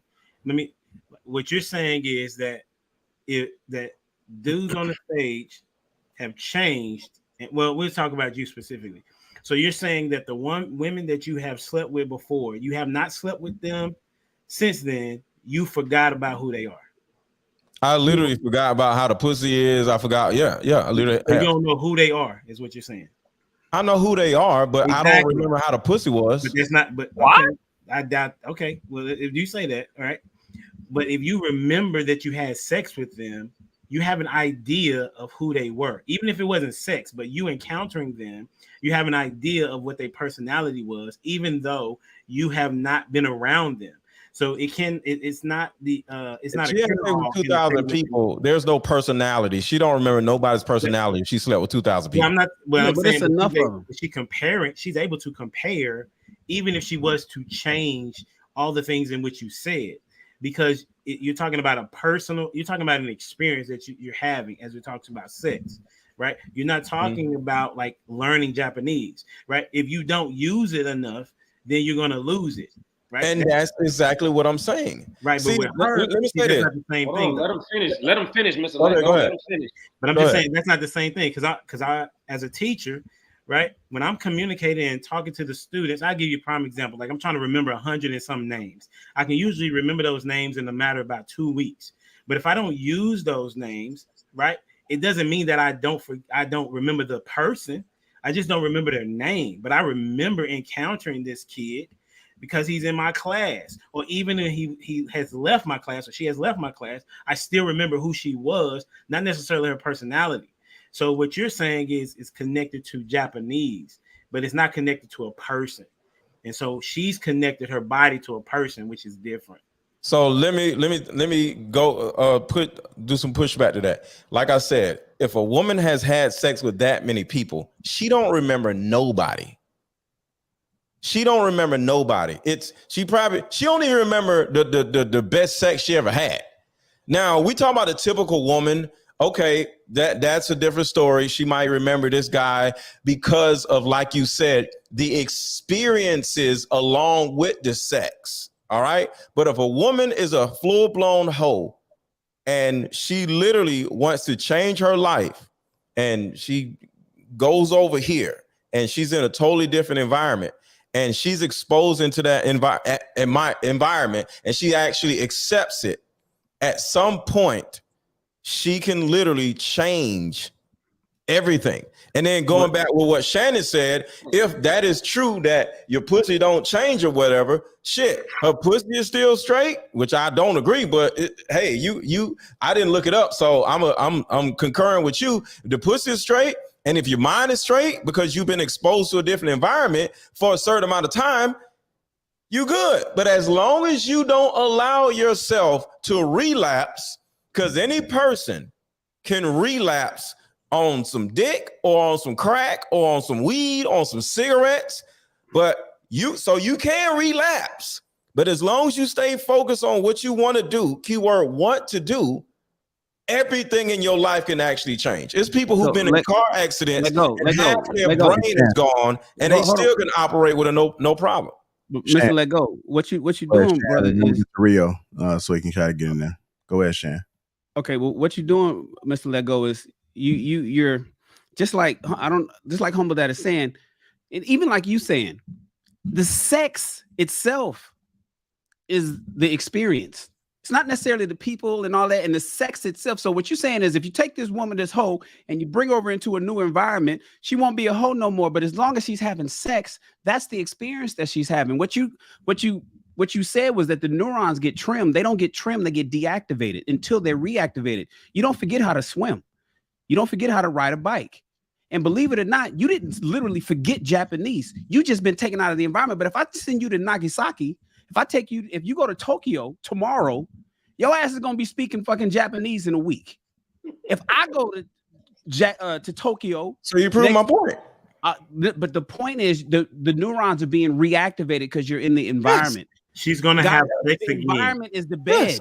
The environment, and what Humble Dad is trying to explain to you is, you're saying if this woman goes out and she just finds one husband and just starts having sex with that one guy, she's not going to remember anything about all those 2,000 people, and that's not the case. She will. But I didn't say she can actually no longer have the need to sleep with different people, because that's what a hoe actually is. So what you're doing is you're saying that it's the person and not the actual act of having sex.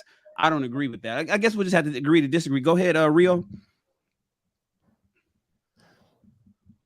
To speak to the question itself, the more partners a woman has, the more people she compares them to. I think absolutely, right? Absolutely. She's had more sex. So if anybody, she's able to give you an accurate evaluation of how you compare to her experience with those other sexual partners. That's not something that she's generally going to talk with you about, but she knows, right? She knows. So, with that being said, what qualifies her is her other experiences. It's the same. That's what qualifies her. And at some point, if she's like this female rapper, she's almost a professional at that point. Right? She definitely has a skill set. She has a ton of experience. This is literally what she does. So yeah, is she comparing you? Absolutely. You just have to be in reality. At the end of the day, you're not going to go into any environment to where there have been a number of other people who do the same job as you and just be convinced, just because you are who you are, that you're the best they've ever freaking seen.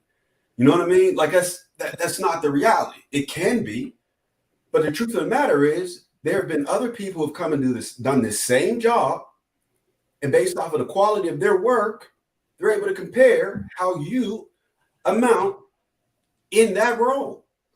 So yes, you're naive if you're thinking she's not comparing. She is.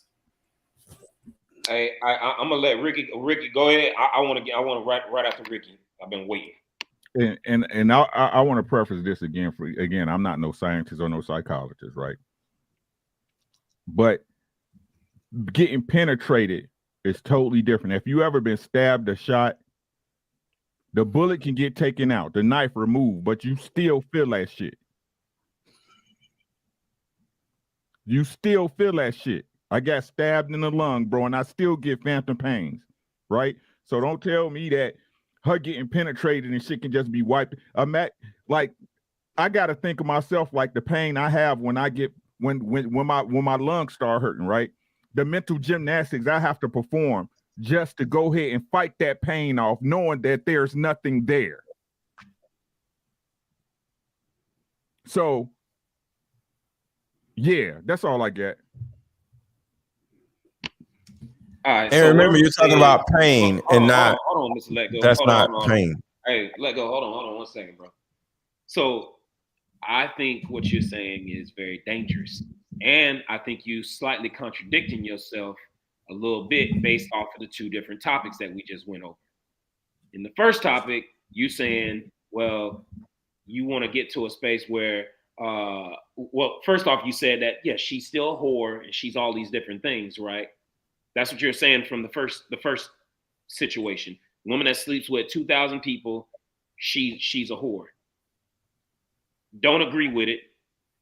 But then in the very next topic, we start talking about, well, and you wanted to talk to the young ladies. How can we get through to the young ladies?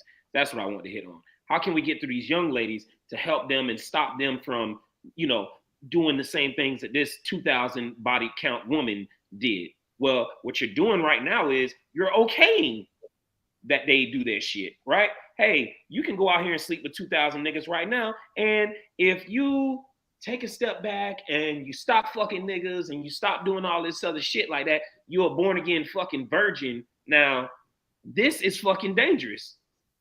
Because, like, if you're trying to talk to these young girls, that's not the rhetoric you should be giving them, right? You're giving them a fucking way out. You're giving them a back door out of fucking hold'em. Now, I understand you saying, well, the molecular levels of I get it. But according to all the fucking men across the panel, you will be judged. You go out there and you fuck 2,000 niggas. In your head, you are born again. But to the rest of these niggas on the fucking panel, the niggas that's in the fucking chat right now, you are still a girl that went out here and fucked 2,000 niggas, bro. You are. So let me answer that, and it's real quick. Hold on. Oh, go ahead. Ladies, there is no fucking hope for you if you go out there and fuck 2,000 niggas. I hear what he's talking about and the sciences and all that shit behind it.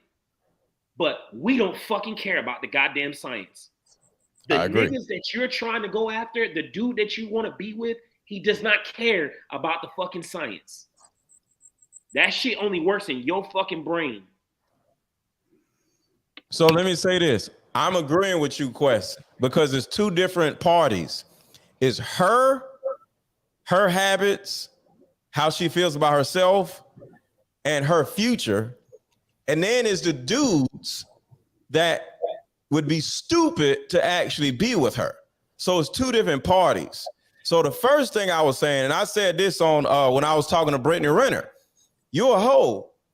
You're gonna stay a hoe. You just, it's no hope for you, right? Because from the viewpoint of men, ain't nobody going to wife you or none of that shit unless he's stupid, right? But you as a person, if you want to go move to Albuquerque or some shit and get away from everybody and don't nobody know you, and you actually get therapy, change your life, stop doing the things that you're doing, you as a person, biologically, you can actually change. Will somebody choose to wife you? Yeah, if you move to West Bummerfuck and nobody knows you, yes. So you're looking at two different parties. So I understand what you're saying, but I'm just saying from a biological standpoint, anybody with enough work and enough exposure and enough experience and enough education can change their narrative. But would somebody accept their new narrative? The answer would be no. So you're talking about like the information that you're giving as far as like being redemptive is for the woman that's already in the whole stage. Is that what you're saying? Yeah, I just want women watching to know that, because here's what I'm saying. Say a woman, a young girl has done a whole bunch of whole shit, right? And she's like 23. And she didn't sleep with 2,000 people, but she done did a whole bunch of crazy shit. Or she's been M'd or R'd by somebody in her family, right? And she may be like, who would ever want to be with me? And I got all these feelings like I might as well just go do it. No, You can stop right now, go get some therapy, sit down and talk to some adults, and you can change your narrative if you want to. Because there's women who done some dumb shit and they like, I don't want to be like this no more, but pussy just throbbing. I want to fuck, I want to fuck, I want to fuck. Because in her mind, she's giving herself a reality of, oh, I got a pussy and I'm going to give it to whoever want it. But when you change that reality and you just like, I don't want to do this shit no more, it is something that can actually happen and it's possible.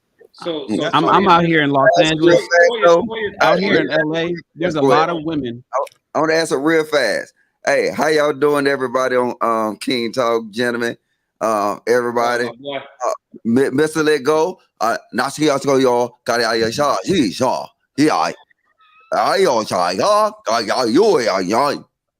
right, so Japanese, so he understand what I'm talking about. But the rest of you niggas, I'm gonna speak nigga English to y'all. So hey, look. First off, you niggas are capping, bro. Brittany Renner would get still booed the fuck up. Brittany Renner would still get booed up. I don't give a fuck. And then look, this was the problem by y'all. Look, besides the niggas I know for real, I can only vouch for Quest. So, all right, look, the rest of you niggas I don't know. The rest of you niggas probably be eating Brittany Renner pussy. I'm just saying, not really talking to y'all in general. I'm just speaking straight facts. The reason this whole culture exists is because it's simp, lame niggas that want to wipe them up. But we sit here and we play this role like, oh no, with these Kevin Samuels talking points, oh, Brittany Renner hitting the wall. No, it's not. She's not hitting the wall. Half of the niggas in the chat right now will wipe Brittany right for up. So I'm just saying, if we go, I'm with y'all, what y'all saying. Like I said, look, it's reality and it's Wakanda, right? Wakanda is what we want things to be. And I totally agree with y'all. Wakanda is what we should have it at. But in reality, look at it. Half of these rappers and half of these entertainers and dudes, they literally wiping up hoes. All of them is wiping up hoes. You might see the LeBrons, you might see that, but I'm saying we live in a whole culture. It is what it is. You know what I'm saying? I just got to keep it funky. I'm sorry. Hey, I'm gonna push back just a little bit and say, hey, but you got to Japanese though. You gotta, hey, let me translate for Mr. Let Go. So say it, and I'm speaking in Japanese. Hey, all right, go ahead. I got more respect for my chat ninjas. And I know for a fact my chat ninjas is not wiping no fucking Brittany Renner. They might. Thank you, Quest. Thank you, Quest. Put some respect on these folks' names. We gonna put some respect on the chat ninjas. Chat ninjas will smash Brittany Renner, but they not fucking wiping that bitch, bro. Cut it out. And that is what I'm saying. We all would smash. No, I wouldn't. Fuck that. Well, wait a minute, Mr. Let Go. You just said, because Mr. Let Go, it's almost like you saying that you can turn a hoe into a housewife. Like we got this whole our viewpoint, know about it. Our viewpoint on a woman is what it is. Her viewpoint on herself can change. But it doesn't, because we all know once you can take a motherfucker out of something, but you can't take the something out of a motherfucker, right? And so if we talking about hoes, because I live out here in LA, and I'm sure it's the same way in Atlanta. We get a lot of women that move from from goddamn Wisconsin who fucked everybody in the town, everybody in the high school, everybody at the fucking one downtown bar that they got in the city, 60 miles. They move out here to LA to start a whole new life, and they just become hoes out here. And Quest know this to be true. See, and this is, look, I'm pulling your card, nigga. You know it to be true. You know we done been in Fayetteville, North Carolina, and we done ran. Is your wife watching? All right, God. We done through them hoes, and then we'll see a nigga that speaks Japanese wiping them up. He don't know. Chang Chang Young Pong. He don't know. But guess what? The thing is when I'm gonna give you this. We're dealing with Brittany Renner and some of these entertaining hoes, right? Like y'all actually like y'all can count bodies. Stop, Yeah. bro. Stop. Wait, Rick. Let me finish though. I know. What I'm saying right now. It hurts your soul. But listen though, it's true. Niggas think they can out here body count. The only way you can count a bitch bodies if she's the OnlyFans, if she's out here for the public consumption. Other than that, you niggas don't know what these hoes do. I'm just saying you don't know. You don't know. How do you know somebody is truly a hoe?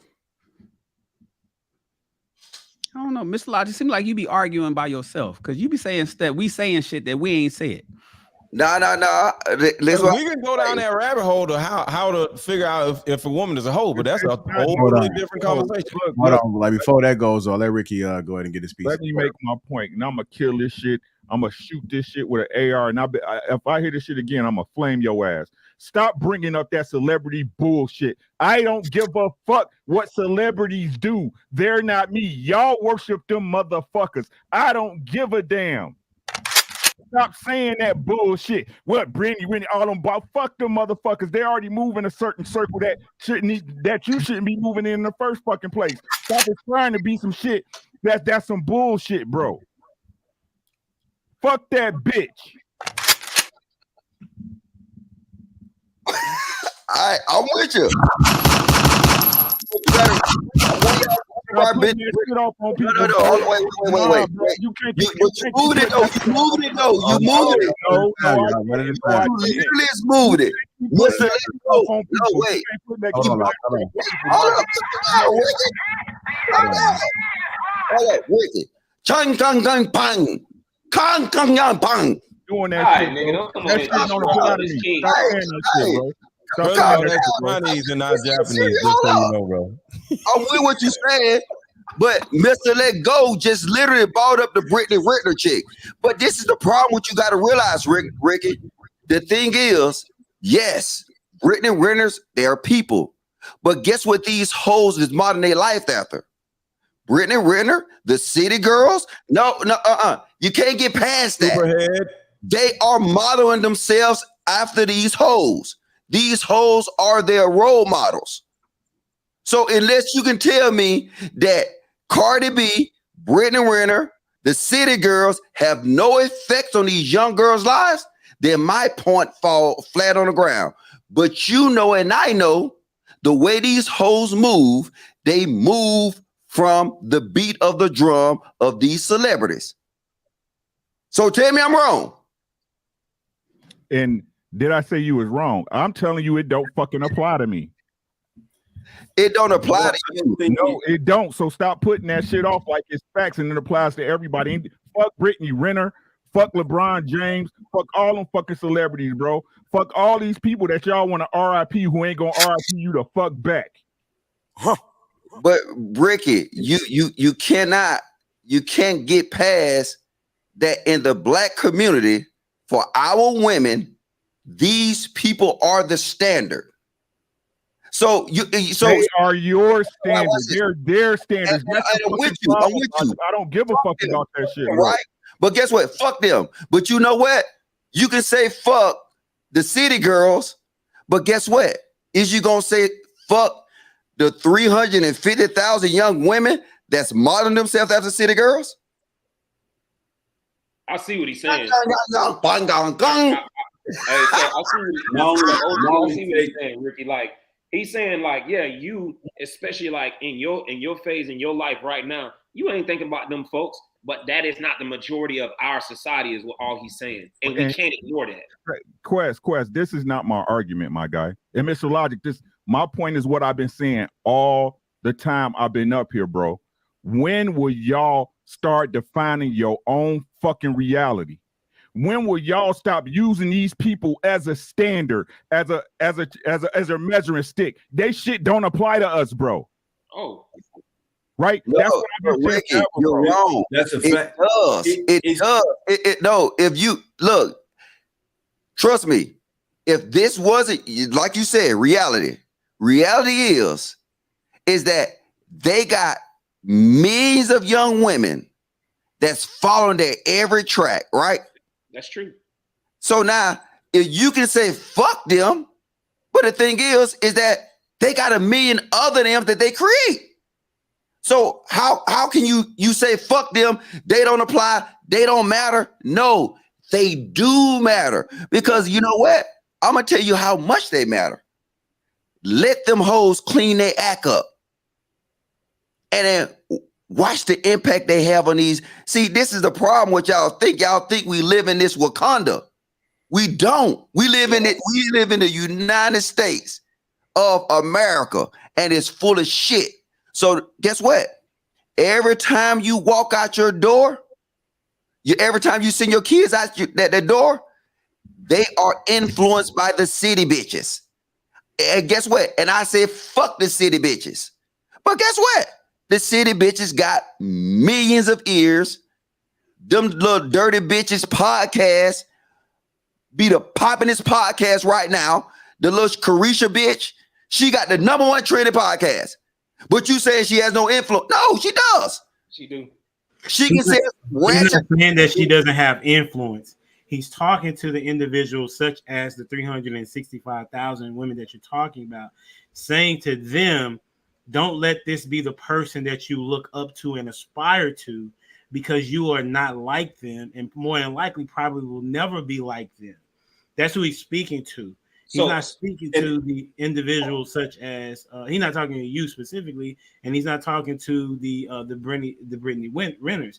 He's saying, why is it that we have to hold these celebrities in such a high regard, especially in our community? Because when I did my study, that was one of the main things that I saw, that Black people seem to put celebrities on a pedestal and desire what it is that they have, and what however they move is how they decide how they move, instead of saying, okay, what is it that I want and how can I get to it?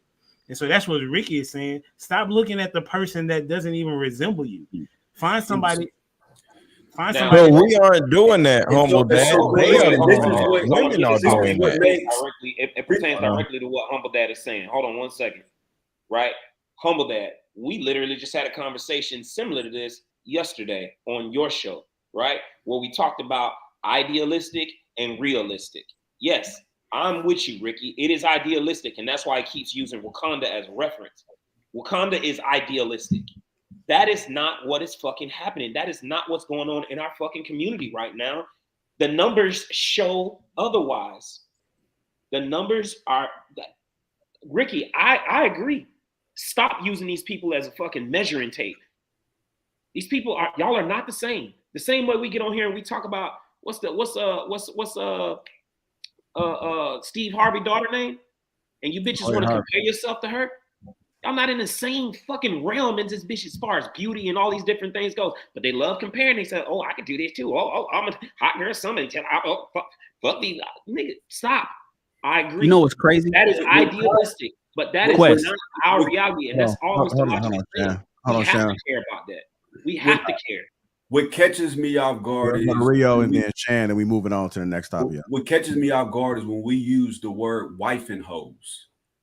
That doesn't match in my community. Smashing and wife. We may lust for hoes, we may smash hoes, but nobody's celebrating you wifing a hoe. In fact, they laugh. That's the community I was raised in. I don't know. So maybe our communities are just different. Nah, you don't get a trophy for wife and a hoe. Matter of fact, you can, let's say you got the baddest one out the strip club that everybody done tipped throughout over the years and lust for, and would maybe even want to smash. But if you actually take her home and wife her, ain't nobody's happy for you about that. Don't get no That's a hoe. Yeah. What is there to celebrate? Bruh, it's at the house more, bruh. I'm telling you, I'm with y'all. I'm telling you, y'all got a Wakanda type mentality, and I'm with the Wakanda, right? Power to the Wakanda niggas. But reality says what you saying, King Rio, is not what's going on today. Like your reality So starts that's with not you, our Mr. today, Logic. though. I That's hear not what our today. I think we're listen. talking about a completely Yeah, different we gotta move generation. on. We gotta move on. I think we're talking about a completely different generation. I don't care, and I'm gonna tell you up front. If any of y'all wife a hoe and I know she a hoe, I'm laughing. I think that's hilarious. I did that. No, I'm serious. I'm being transparent. You know what I'm saying? Like, that's not the generation that I'm from. Maybe that's what's going on in this small celebrity society, or maybe that's what's going on with the newer generations. But it ain't never been cool to wife no hoe. You do not wife a hoe. You cannot turn a hoe into a housewife. Now, who all these Captain Saver hoes is? I don't.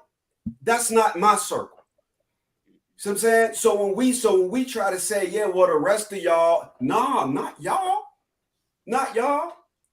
It's not. I'm not included in that one. I don't know what community that is, but if any of my friends is wifing a hoe, and we all know hoes are the type of ones that come through the group chat. Oh yeah, I might have smashed that one and might be proud of it.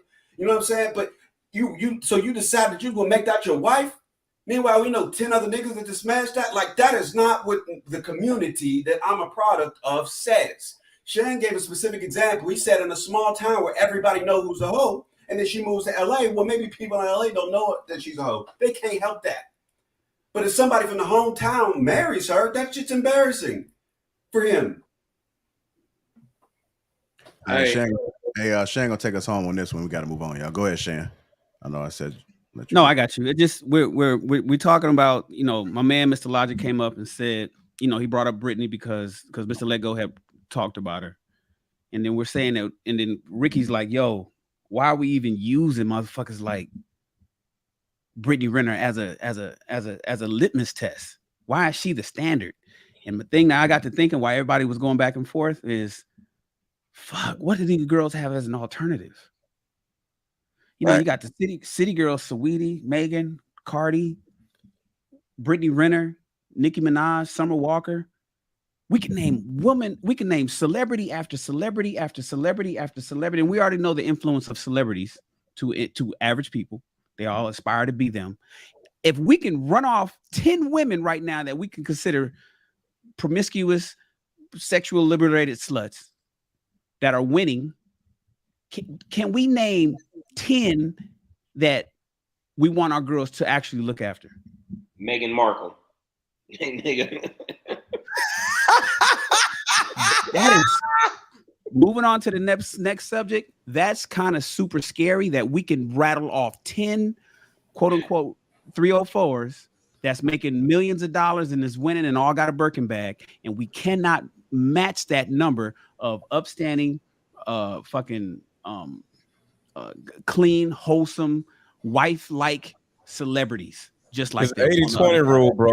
80% of people gonna be stupid and 20% of them gonna do right. It's 80-20 rule. No. This is a problem. This is what y'all don't want to admit. No. Wait. Logic. Logic. This is how we do. We killed the topic. He said Shannon took us home. This is hey, JR. I just want to say one thing to Shannon, and we can leave it. Shannon, I agree with you, but this is the point. See, y'all give city girls too much praise, but what you don't understand is y'all. Listen, what I'm saying. Y'all put too much. Listen, the city girls is a reflection of the black women. See, y'all don't understand that. Y'all say, "Oh, don't use the city girls." No, they are perfect to use because they're a reflection of the black women. You got to use city girls. You got to use Cardi B. You got to use all these because they're exact reflection of the black women. If you say I'm doing it, I'm looking at it backwards. You saying no? Wait, just hold up. Listen what I'm saying. Just because I just shit on your point, just hold on. You got to use the city girls because guess what? They became the city girls because they was a reflection of the other bitches out here. That's the only reason they became popular. And look, if the city girls changed their whole formula up and was nerdy girls or whatever, broke. They would not be popular. The only reason they was popular is because they were a reflection of the black women. So now for y'all to see and say, oh, you can't use the city girls. Well, you must goddamn just say, take 3/4 of the black women and throw them out the window. Tell me I'm lying. You lying, because if that's the case, then you have to say that you have to say all black men. You have to say all black men are rappers, and just like Offset and fucking goddamn Future. You say I have to say all black men are Future. And We talking about black women, brother. No, I'm just saying. If it's true over here, it's true over here. Gotta move on, y'all. Shout out to Future. Bruh. Hey, if you guys just tuned in, welcome to King Talk. It's time to get to the meat of the conversation. You know, the ladies like the meat. So before we do, we're gonna go ahead and read these super chats. Ready, Ricky? Hey, can I read one in Japanese? Hell No, no. nigga. All right, go ahead. El Professor. We read that one already, bro. Johnny K, she ran through the entire Spartan army plus 1,700 more. Spartans! Yes, sir. Jason C, Trigger Mike's list was super thorough. Pay attention. Hey, Army Yahweh, shout out to you. I ain't gonna mess up the first name. Hayakai, thank you. Shout out to you for becoming Green Gang. Thank you, sir. MK Rich, Superhead got married. Yeah. 3 times. Once to my cousin. Yep. Hey, he ain't a lot of these 304s. I got you, bro. To your cousin? Dub Will. This ain't Thursday, Logic. LOL. Yeah. All right, y'all. We're gonna get to the meat of the conversation. I want to start off with Trigger Mike, and then we're gonna go to KD on this next topic. Okay, how about that? I see you in the back chat. As you guys know, you heard about PnB passing. What was it? Yesterday, right? Yesterday. This happened today. No, yesterday. PnB Rock. Yeah. So I condolences to his parents, and I thought it was a very important topic to highlight, especially how people are moving in the street. So you guys seen the title and the thumbnail, which was PnB Rock passes away at the age of 30. He was pretty young. How to move in the streets 101. I do want to play this clip real quick because it's crazy how people get into situations, and it's not too many people that get warnings, but when you do get warnings, you got to kind of move accordingly, or move smarter, move better. So I'm gonna play this little clip. Give me 1 second, pull it up. All right, here we go. You know the craziest thing about that situation? By the way, like you said you've lived in LA. Yeah. Like LA's always felt a little spooky to me. And just tell me, and it's fine. You tell me if it's just me being pussy. But like just LA, I think because LA is synonymous with the death of Biggie, death of Pac. Yeah. And I think it's just so much where like niggas might be like ganged up other places, but I've never seen gang culture over there. It's just so serious. Crazy. I ain't gonna lie. I went through some shit when I first like was having in LA with some niggas from Grape Street. These my niggas to this day. You feel me? 03 Greedo and them. Yeah. You feel me? They try to do some type of shit, but they saying that I wasn't on that shit. You feel me? Like they try to approach me on some cool shit, but I'm just knowing too much. I'm from the trenches too, so I'm just like not paying it. I'm not taking it lightly. You know what I'm saying? So I'm clutching and all that. Like I'm like, bro, what is y'all niggas trying to do? Like I'm going off of the energy. Fuck what you saying right now. I know what you saying, but it's like I'm getting it too. You feel me? Like I'm not slow. I'm not no fucking dickhead. It's like, what's going on, bro? Like what y'all trying to do? Like, and when they peeped it, they're like, oh no, this nigga ain't no fuck nigga. Like he on some shit. Like we really could fuck with this nigga. Like on some real shit. And when they peeped it, like they started like getting a little bit more lackadaisical, and it's like, all right, we could talk, you feel me? And they try to test me like on some test me shit. Like they was just like, yeah, come to the hood, you feel me? Like come up to the hood. Come to the hood. I went to their hood. You feel me? With strapped up, you feel me? Like I went with my niggas. Like it was like 3 of us, and we wasn't crazy deep. You guys can see that's some dumb ass shit, but play it a little bit. I just be wanting niggas to know, like, nigga, I'm like y'all. I'm just like y'all, bro. You feel me? Like I'm just like you. I came from the trenches, and I want niggas to like. I don't know why I used to be like that. It's that respect, right? It's like I don't know why I used to always have that. Like everywhere I go, I wanted to touch the hood. Like, and it's also to kind of let them know, like, yo, y'all built from the same topic. Because sometimes people they'll judge off. They'll think that it's only niggas that come from where we at built like this. And you know the craziest thing about that situation. By the way, like you. I think it was more, but I'll try to find the location. But you guys get the thing. I mean, he's been in situations where he's been approached, and so yeah, you're looking for that one clip. You missed it. In that same interview. Yeah, he discussed exactly what actually happened to him, but I guess you didn't find that clip. Yeah, I thought it was in the beginning. I think I downloaded the wrong one, but you guys heard the clip. You guys seen it, right? I heard it. Yeah, it's big news. I'm out here. It's big news. It's big news. We've been talking about it. You know, it's there's 4 Roscoe's out here, right? There's one on Hollywood Boulevard. There's one on Pico and La Brea. That's the most popular one. Then we have one on Manchester and Maine, and then we have the one that's in Inglewood, where he got murdered. So right now, the big discussion is the one that about what's happening over there and how did it happen. And why did it happen? And the clip that you're looking for that he had in the interview with my man, I'm having a brain fart right now.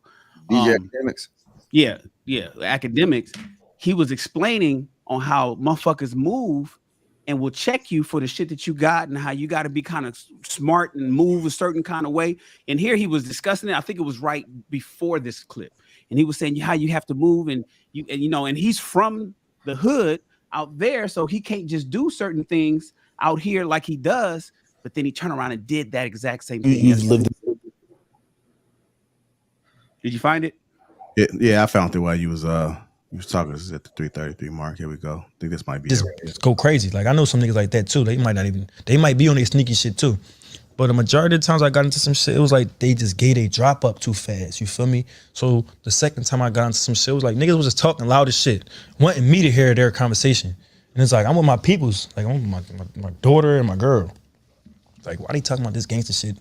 Like with this around, like we outside, we on Fairfax. I'm like, man, I already peed the blitz. We out. Gangsters out there on Fairfax. Like that's what I'm saying. Like what the fuck is going on? Like I'm on Fairfax right now. So I'm like, man, we out of here. You feel me? Like we going. My girl, like, no, we ain't. What's wrong? I'm like, I'm just going off of the vibes. Like we out. Is she peeping the energy? Because I'm she you on peep point. it. Yeah, she ain't peeping. She was thinking I'm tripping about women sometimes. She be thinking I'm tripping. So in the mix of all this, I'm like, no, we out. So she peeped it. I'm serious. She's like, no, we out. We drive probably like 2 blocks in the street. She thinking this shit a game. She pull over somewhere else. Like, oh, I wanted to go to this store right here. And then in a mix of me, like telling her like where to park at, it's like somebody just came fast as shit and took the parking spot, like the same spot that we. Yeah. I'm like, dude, they must have been following me or something, bro. How the fuck this car get behind me this fast? Like I ain't even look. I look back and that shit was there quick as shit. And then when I walked past, like the car bombed out. Like this shit tinted to the max. Oh yeah. I'm getting all this heat coming from the car though. Like I'm feeling the energy coming from the car. I'm like, damn, what the fuck? Who that car? Like, on some other shit. I ain't go in the store for 2 seconds. The same people coming from out the car, hop in the store, hype as shit. Say some gang banging shit, like some set. I don't know what they say. This is some shit out loud. Set tripping. But it was like something that I recognized the energy. You feel me? I'm like, what? You feel me? Like he like started talking to me with some gangster shit. Like I'm like, bro, do you know me? Like you know me from somewhere? He like, nigga, yeah, I know who you is, trying to get me to like get into some shit. So I'm like, man, I flagged him off and I just walked out the store because I already know like where this shit about to go. You feel me? You don't that make you nervous? If like you would like your girl. No, that's why I be trying to be cool because you don't want to be nervous and make it seem like something about that. You want them to be as calm as possible. You feel me? You want your girl and your kids to be like making it seem like everything is cool. Ain't nothing about to happen to us. You feel me? Like we super good. So I just be cool. I just kept it cordial. I'm like, come on, maybe out. These niggas on some real shit. Yeah. You feel me? They got to the car, and when they get to the car, that's when I let niggas know like I'm not on that. You feel me? And I ain't gonna say what happened, but niggas know that I'm just not on that. You it's like, all right, he ain't one of them. You feel me? At least they didn't take your. I heard. I won't name the rappers, but I've heard of like 3 rappers. Like it's so commonplace. It's more than like, 3. Niggas be getting their shit took, and it don't be spoken about because it's like, why you gonna talk about it? I hear it's so normal that. Like usually when you rob a rapper, like everybody knows. It's like, oh shit, that nigga got his shit took. Yeah. I mean, in LA, it used to be like that. Niggas used to be like, oh yeah, we got such and such chain. But now it's like, it's so common and niggas don't want you to know they stole niggas shit. You feel me? Niggas don't want that shit to come back on them. Niggas is getting locked up. People is coming back for niggas. Like, it's like, once you get away with some shit, why you want to make that shit hot? Niggas ain't everybody ain't dumb. Shit, but they ain't taking nothing from you. No, I never got robbed ever in my life. I ain't gonna say never because I don't like saying never. I'm not such.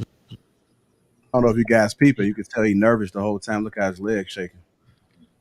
Yeah. I think I'm not superstitious enough like that, but I haven't been robbed. that's why I feel like LA spooky, man. Like it's just so bold. Like I'm seeing mad videos. It's broad. Like they don't even do it at night. Like night maybe, but broad daylight. That's when they really do it. Yeah, that shit And, crazy. and it's not one of those shit where they're kind of walking up, like hoodied up, like just trying to sneak through. They just walking like a regular nigga. Hey, we got this shit. Yeah, I'm like, I don't know, man. What That shit the fuck is going on? This is the new generation. You know, that shit like everybody on some demon shit, demon time, this, demon that. It's so funny because that don't happen like in Miami or whatever. Where's your face? Yes, it do. Really? Yeah. I don't want to keep playing a lot of this clip. Yeah, and I think he's tweaking because niggas, and I think that's actually the way his mannerisms, like Chris Brown does. I think it's drugs, bro. You know, but the thing is, the part that you missed in there was he was talking about where he comes from.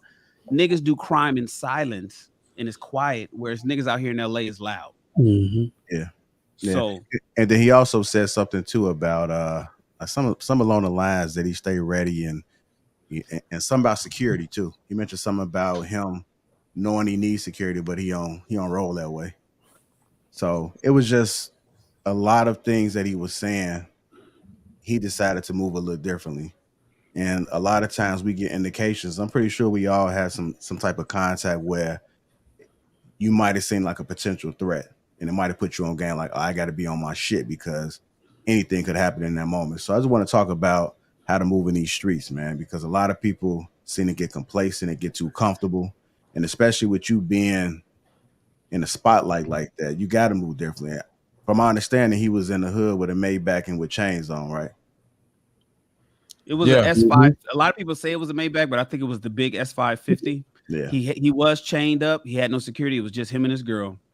They were sitting at that Roscoe's. There's 100 exits. It's adjacent to a fucking alley, and it's adjacent to an alley and shares a parking lot with a strip mall. Niggas could get away, and it's next to the freeway. Freeway is just north of it, so it's like 100 ways to get away from at that particular Roscoe's. Why he went to that particular Roscoe's with no security, was chained up like he is. His Benz was outside. He was driving a white Benz, big one, a big body, and he was talking like this. Is really odd. But then everybody knows this is what happened to him. Just is exactly what happened to Pop Smoke. I know you guys know the story, so I'll let you. I'll defer. But I also want to highlight too, because a lot of people blaming. I think we need to cover the aspect of the women that you're with, and especially with you having that celebrity status, being mindful of like what they're doing. You know, they got to be put on game in the beginning. You got to be aware of what's going on. And also, I think I was listening to some interview and they mentioned that it could have been the people that worked there that might have seen that he was lacking. And then they might have made a call or something like that. Oh, this dude is up here, you know, come and get him. So let's just talk about the situation a little bit, but more importantly, how to move in the streets. Let me say this. One, we're supposed to start with Sugar Mike, wasn't it? Oh yeah. We were supposed to start with Trigger Mike and then KD because they didn't get go ahead. Chime in. Yeah, man. It's sad. So let me just start off by saying they released a video yesterday right when it happened. So I thought he was dead in the video. I thought it was over and he was dead. Then about 20 seconds into the video, he moved. Like he moved his knees. And for a moment, I thought, wow, look at the time that we're in and the culture that we have. Nobody's helping you, but they're filming you. Dude was bleeding. Like I was a hospital corpsman in the U.S. Navy. I mean, like I almost wanted like no dramatic shit. I wanted to jump through the screen and be like, yo, plug him up. He's leaking from his chest, most likely. Plug him up, turn him over, stop the bleeding. But they were filming him. So that's a freeze frame moment I want to put in history to how bad shit has got. Now, we talk about why people go to the hood, right? Like, or how you should move in the hood. I don't think you should move in the hood at all. Get out. Straight up. People go to the hood for two reasons, especially when they get famous. They go to chill and they go to floss. I think people try to pretend like they're being modest and they just chilling. If you've elevated yourself to a certain status, you have no more business in the hood. You don't owe anybody in the hood anything. And then when you look at, I'm going to just say it, the savagery in the hood, because you see the way he was talking. He had been in LA for some time and he's from Philly. So he probably had to kind of move the same way while he was out there in his own hometown. Dudes is clocking your every move, and you're not from there. So they're going to get more clout for clapping you. And they love clapping East Coast dudes. He's from Philly. They clap, like you said, Biggie out there. They clap Pop Smoke, who was from New York. So it's like when you go to the hood and on somebody else's territory, and he said that people were coming up to him trying to start fake conversations and talking about gangster stuff around him. They're trying to make themselves famous. That's how savage this is. People start fake fights over fake territory that they don't own for fake clout that doesn't matter to anyone or amount to anything. That's savagery. So my advice to anybody is don't go back to the hood. You don't owe them anything except your good example. Read your fan letters. Wish them well when you win your awards, but don't go back there. You're supposed to be an ideal to strive towards. If you're coming back to the hood, that's what's waiting for you. How many times we got to see the same cycle over and over? So that's why when it comes to what that woman should have done, that's a part, and I hate to say it because, God bless the dead and all of that. We have a serious arrogance problem in this community. All right. The way he should have been moving, it should have been inconsequential what his girl was doing on IG. It's another problem with the culture, but you're not moving right. You're in somebody else's territory. Your girl shouldn't even have her phone out. You blinged out, all of that. There's no telling how they spotted him. Like you said, somebody in Roscoe's could have called or whatever. So, they got to be mindful how they move and posting locations, but the man got to be ultimately smart and tactical with how he make those decisions. And what I say is don't move in the hood at all. Hey, let me get that mic after Katie. Go ahead, Katie. You're on mute, so you know. Hey man, I don't really know. I don't really know, dude. I don't really follow him like that. Just looking at some of the articles, man, it's tragic, bro. It's tragic. I just know this. When you live a certain way, I say it like this all the time, and I put everybody in my family on game. Niggas in the hood got a tendency of putting their hands on stuff that don't belong to them, and you got to move circumspectly. It's just what it is. My wife, I wanted to know you're not. No, you're not. No, you're not wearing that out like that. You're not wearing that jewelry while we go out. I'm not afraid of my people. I'm a big man. I'm a man of size, like 6'4", 265. I'm coming down. Don't judge me. But I'm saying this, yo. I don't really get accosted by my people. White folks follow me when I'm in department stores and what have you. But I know how to move. Even when I go out, I have a great time, but I'm never out by myself. Ever. Number one, because I know me, I draw attention where I go. I got to have somebody with me. That's for women and that's for men, period. I know how to move. And I'm saying in the conversation that we've had, we brought up a couple of things. One, you got to have responsibility about yourself. You got to be responsible for how you move. I'm not here to blame and to judge. I ain't here for that. I'm not in that conversation for my man or for the ladies. I'm not, but I am saying you are responsible for your actions. And this is a tragic conversation that I hate having that conversation, but I feel like you got to take responsibility for how you move for everybody that's around you. My son, 20 years old, want to have the dopest shit, want to have his car all blacked out. He want to have, no, you're not. No, you're not. No, not under my watch. Now, should you choose to leave and do your own thing? Hey, man, do your own thing. But under my watch, you're my responsibility. And I got to look out for you. This is tragic. Let me say this. One, hold on, let's go. I think Quest was going after that. Go ahead, Quest. So I want to give some pushback to Trigger, right? Because I go into the hood, right? But when I do go, I'm going for a specific reason, right? And typically, is to go in and touch the lives of these of the youth, right?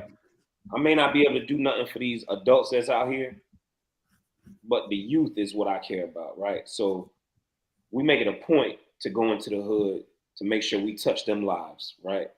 Now, if I'm PnB Rock, if I'm Dolph, if I'm any one of these niggas that's done got clapped up, right? I know it is my responsibility to protect myself at all times. Now, I'm not just necessarily talking about keeping a strap on me, but I'm hiring security. Fellas, if this message reaches any one of y'all that's out here that have a certain type of status, you come with a certain type of paycheck, high net worth, all these different things, invest into your security.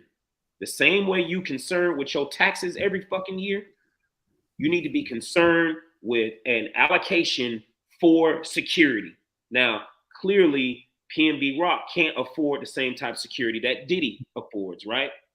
Diddy says he spends $750 to $1 million on security a year. Clearly, PnB can't do that.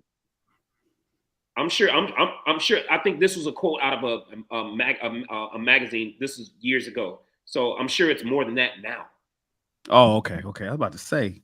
Yeah. No, I'm sure it's more than that now. So PnB may not have been able to afford that, right? But there's also force protection measures that you can take on yourself. Hey, you know you can't afford Diddy's type security. Well, then, nigga, you can't move like Diddy. God bless the dead. But I'm talking to the rest of you that's out here. When you, just like Shan said, you can't go into places where it's like 15 different exits and egresses for niggas to come in and infiltrate, come in, do what they need to do, and dip the fuck off. You can't move like that. You can't go into a place and get back to the door.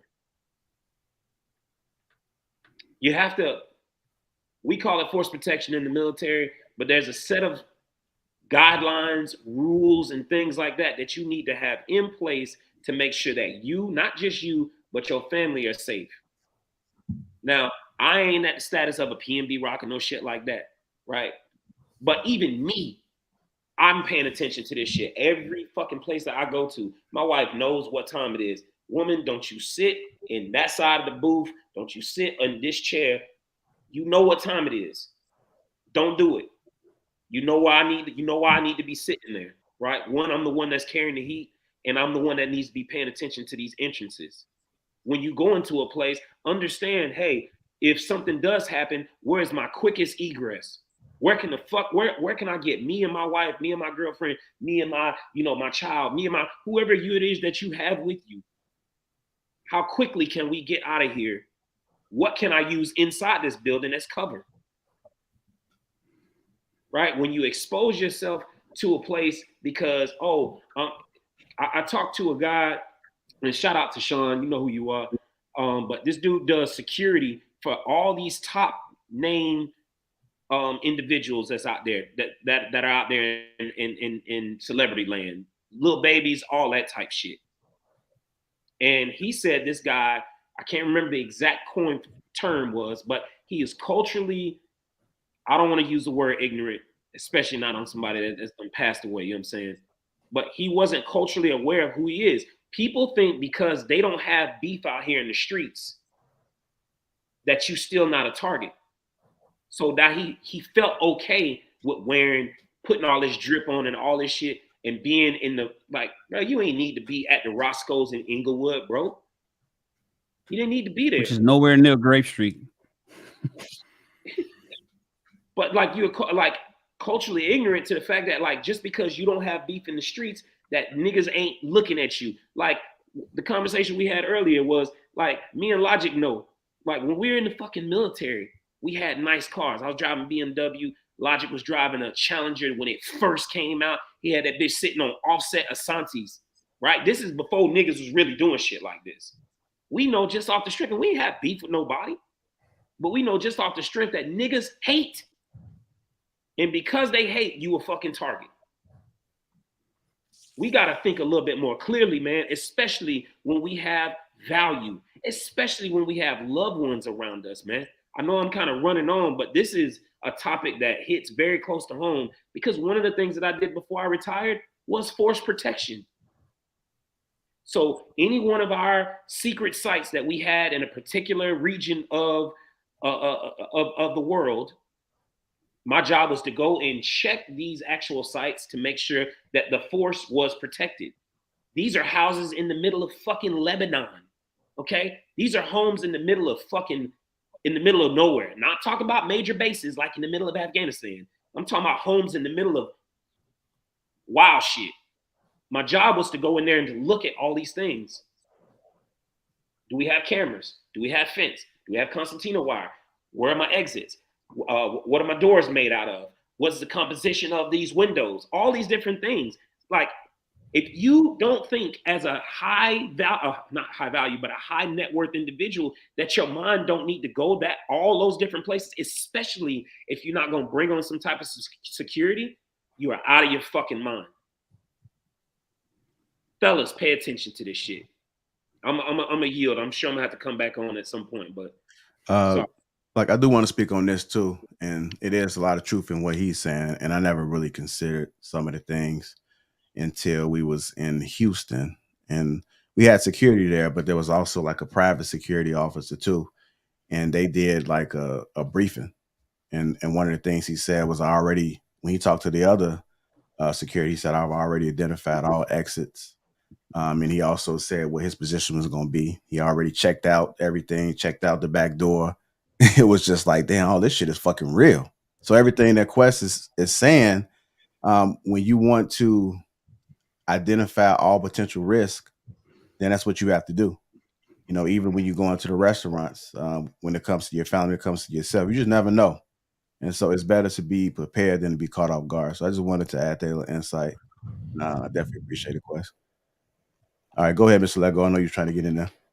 I just want to say to anybody who has sons and nephews that want to be rappers, because they're saying about PnB Rock, rappers are stupid.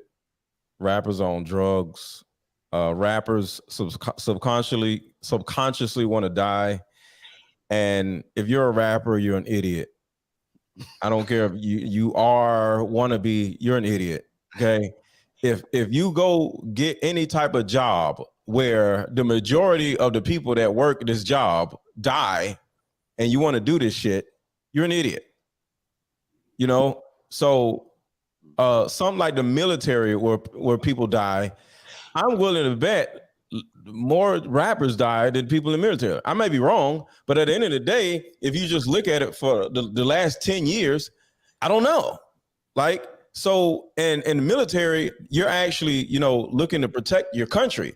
Being a rapper, you ain't looking to do shit but rap. So it's stupid. It's a stupid job, right? So at this particular point, if you are a rapper or if you want to be a rapper, you are an idiot. There's nowhere in hell that I would actually go and get a job or sign a contract that would put me in this space where I am now a rapper, and the majority of rappers, other than J. Cole and a couple other guys, all these dumbass motherfuckers got to walk around with 4-5 chains on.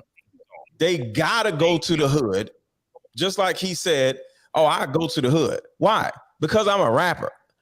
They want to look for shit to rap about. At some point, they do the dumb shit that they do in order to, at some point, go in the studio and be like, oh, I'm about that life. Whatever they go through, it's a new story for them to actually rap about or survive. So when a rapper survives some crazy shit, it makes them money because now they can go rap about how they survived the shit. Rappers are stupid. I got something to add to it though, and you ain't gonna like what I'm finna say. Do I feel bad for that nigga? Fuck no. I don't. Because if you know him, and I used to fuck with his music, right? Thought he made good music. But I don't feel bad for him. Because at the end of the day, it's just like King Von. How many lives you saved by taking out a dumbass nigga? You know what I'm saying? Hey, what's the white guy?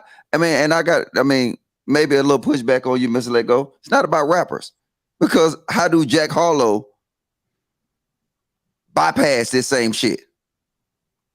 And in that case, you said football players. But guess what? It's only nigga football players like the Redskin running back that came from Alabama that go downtown DC and get shot up, get robbed. Look, I seen white people with watches that cost more than these niggas' jury. They don't have problems. It's a nigga problem. And guess what? The reason they go through these problems because look, what you got to have on your resume to be a rapper?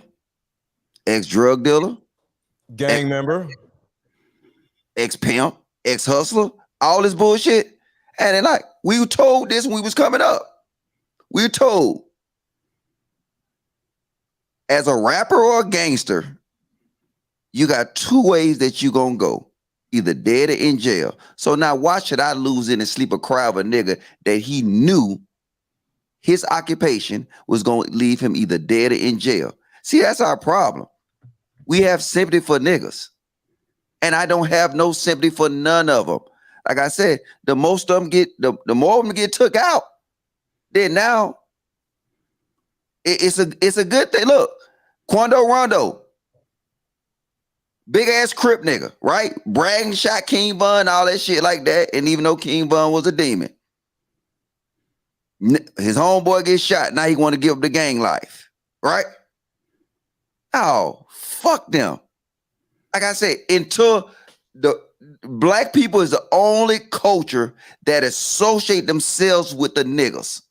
Every other culture isolate themselves from it. We actually condone it, uplift it, and send them to the White House to meet goddamn motherfucking the vice president, little baby. Yep. We send them to the highest state. Look, awards and everything. We praise them. We give them all that. No, we should be running around with goddamn motherfucking shirts that say Young Thug should get life. But if I say that, I'm a coon. But I know Young Thug been running around Atlanta, terrorizing Atlanta. Now, if I wear a shirt that say Young Thug need life, he need an electric chair, I'm a coon, right? That's black culture. You're a leader. If you say that, you're a leader, actually. Yeah, because you look at it, it's never the occupation. Because we got basketball stars that continue to get shot and robbed. We got football players that continue to get shot and robbed. Why the fuck we never hear nothing about damn Aaron Rodgers, Christian McCaffrey, all the white? Why we never heard about what's the white boy rapper name? Harlow. Why we don't hear about him? No, fuck them niggas. They got Let niggas kill themselves. Chicago, all of them. Matter of fact, I hope they blow the hoods up. Niggas ain't gonna like it. But guess what? They got their hand on his head. They mad at me. Blow them niggas up because they gonna blow each other up and they might take you with them. So fuck them. Fuck them. No bad. None of them niggas. PnB, all them niggas. You got good music, but fuck you. Sorry. I gotta push back, Mr. Logic. You know, no one know what happened to that rapper where he was young. You know what I'm saying? Maybe this was his only way out the hood, man. Maybe this was the only option he had, bro. You know what I'm saying? He had to get the fuck out of here, man. Fuck that dude, bro. Ricky, you had me scared for a second, bro. Yo, Ricky, you know the difference, right? I'm saying fuck them because they men. No, it doesn't matter to me, bro. It's the same shit. Because men have more responsibility, more cognitive understanding of what's going on. So yeah, it's different. It doesn't matter to me, bro. I don't give a fuck about him because he don't give a fuck about me. Like I said, RIP them niggas, fuck them niggas. All y'all on Facebook and Instagram, RIP. If you died, them niggas wouldn't say shit about you. They wouldn't give your mama a fish dinner. Fuck them niggas. Fuck them, bro. All they do is sell the pain back to our community and y'all buy that shit and screaming in droves. And then y'all want to be RIP that nigga. Fuck them. So look, The same shit they'll be saying about you if you popped up on their feed. Oh, that's another dead nigga. That's another dead nigga. And like I said, these motherfuckers take y'all dollars and put them in the hands of Gucci and Louboutin and Mercedes-Benz and fucking Dr. Miami and all this other shit, bro. Fuck him. Fuck him. Y'all keep buying that pain, bro. I ain't buying y'all brand, God. I'm not buying y'all brand. Like I said, these people are not my standard. They're y'all's. When y'all gonna change? I've been saying this shit forever, bro. When y'all gonna change? Oh, this society, y'all society, y'all the people that make up society, but y'all don't want to change because you know what? Y'all don't believe y'all leaders. Y'all don't believe y'all capable of leading y'allself. Y'all want somebody to follow. And this the shit they've been giving us since the 80s, nigga. And y'all keep it, oh, this the shit. It's just the way it is. Fuck y'all, bro. And fuck him. And fuck all them niggas to sign. Who the fuck got they publishing? That's who I want to know. All these motherfuckers will sign the Empire. I think they murking them niggas. Who got they motherfucking money for real? Do you want to talk about the life insurance that these niggas are these record companies got them niggas life insurance policy? Real game right there. That's real game. You ain't gotta go that deep. This how you know niggas stupid. That's why I move as far away from it as I can. Is that the little DA that's in Atlanta that's doing what's right for the black community? Like she's doing what's right for the black community. You know what niggas is doing to her? They giving her death threats. They trying to kill her. This is the hold on, wait. Listen to this. The woman who's actually obeying the laws, not pandering to none of these niggas that's killing each other, doing this. Can you realize how many lives she saved by locking them niggas up? Facts. And now niggas is giving her death threats. So that's why I said no. Fuck them. Fuck them, man. Trump 2020, Trump or DeSantis, I don't give a fuck who it is. Long as if they run on locking niggas up, you got my vote. Hey, my nigga KD looking, he like, nah, I can't fuck with that. Yes, lock their ass up, you get my vote. Fuck them. I'm sorry. I ain't with you this time, KD. I ain't with you this time, KD. You on your own, KD, this time. What you mean? If you like, yo, I think nope. No, I'm not. I don't live there. Where I do live is I spent 30 years in the radio industry. And I know that the people that decide what is signed look like this. The people that perform it look like this. And what irritates me the most is that we got Jack Harlow, all right? Name me 5. No, name me 3 other male or female rappers or artists, whatever, that does music like the music that we are signed and paid millions of dollars to distribute. So you said it's the record label's fault? What I'm saying is they created a system that allows that. And then the radio stations, even the black radio, let me finish. Even the black radio station. Listen to what I'm saying. This is why I've lived in this for 30 years, my bro. So I'm telling you, this is what I know. I know that it ain't got nothing to do with the program directors. It ain't got nothing to do with in many cases, the general managers at the station. It's got to do with what some system is allowing and wanting us to consume. To Ricky's point, even to you, Logic, I ain't gonna say it like you say it, but I will say that there is a system that is underlying all of this, and at some point, we got to wake up, understand ain't nobody coming to save us. If we want different, we got to do different. We got to be different. We got to expect different. I ain't got no problem with anybody deciding to do any kind of music they want. It does not belong on free radio. If it comes on free radio, to me, the Meg Thee Stallions and all that kind of stuff, every commercial that comes on after that record is culpable. Walmart, Coca-Cola, everybody. You're culpable because you said amen and okay to that bullshit. Hey, so what about the Oscars? Hold on, Is y'all. it- Let them finish. Let them finish. Y'all. Go ahead. Well, I'm done. Go ahead. I'm done with it. So watch this. When the Oscars refuse to let this nigga shit get awards, right? What happened, Mr. If it's a system, what happened when they refused to give awards to nigga shit, right? What happened? They was called Niggas racist. start Right? crying.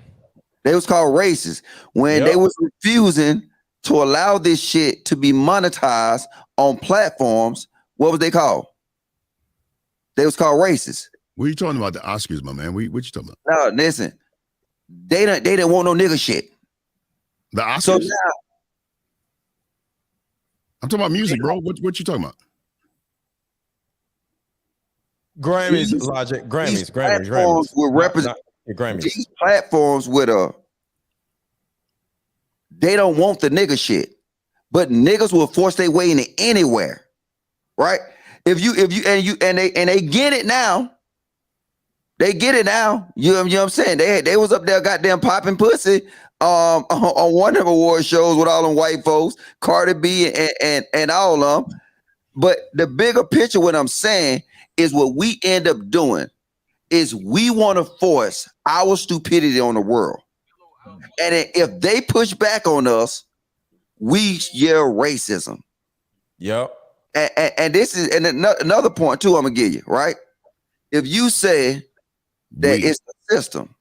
Who's we? The same system that produced violent movies, the same system that produced violent video games. And if you look at who consumed this rap music the most, it's white people. White people consume rap music more than black people. So now, but the cops, when they pull them over, they will give them the benefit of the doubt because of this. No, they won't. Watch this. Look. I live in Tyson, Virginia, right? Tyson, Virginia. Tyson, McLean, Fairfax County is probably the richest area in the United States. They probably consume more rap music than the fucking goddamn ghetto. What don't you see when they consume that music? Hello? All them behaviors, all the crime, all the same shit. So why can they consume it and you blame the system? They can consume the exact same thing our kids. They can sing the same song our kids sing. But why in our kids' neighborhood, if our kids in the hood, their behavior change? And now we can no longer blame the system.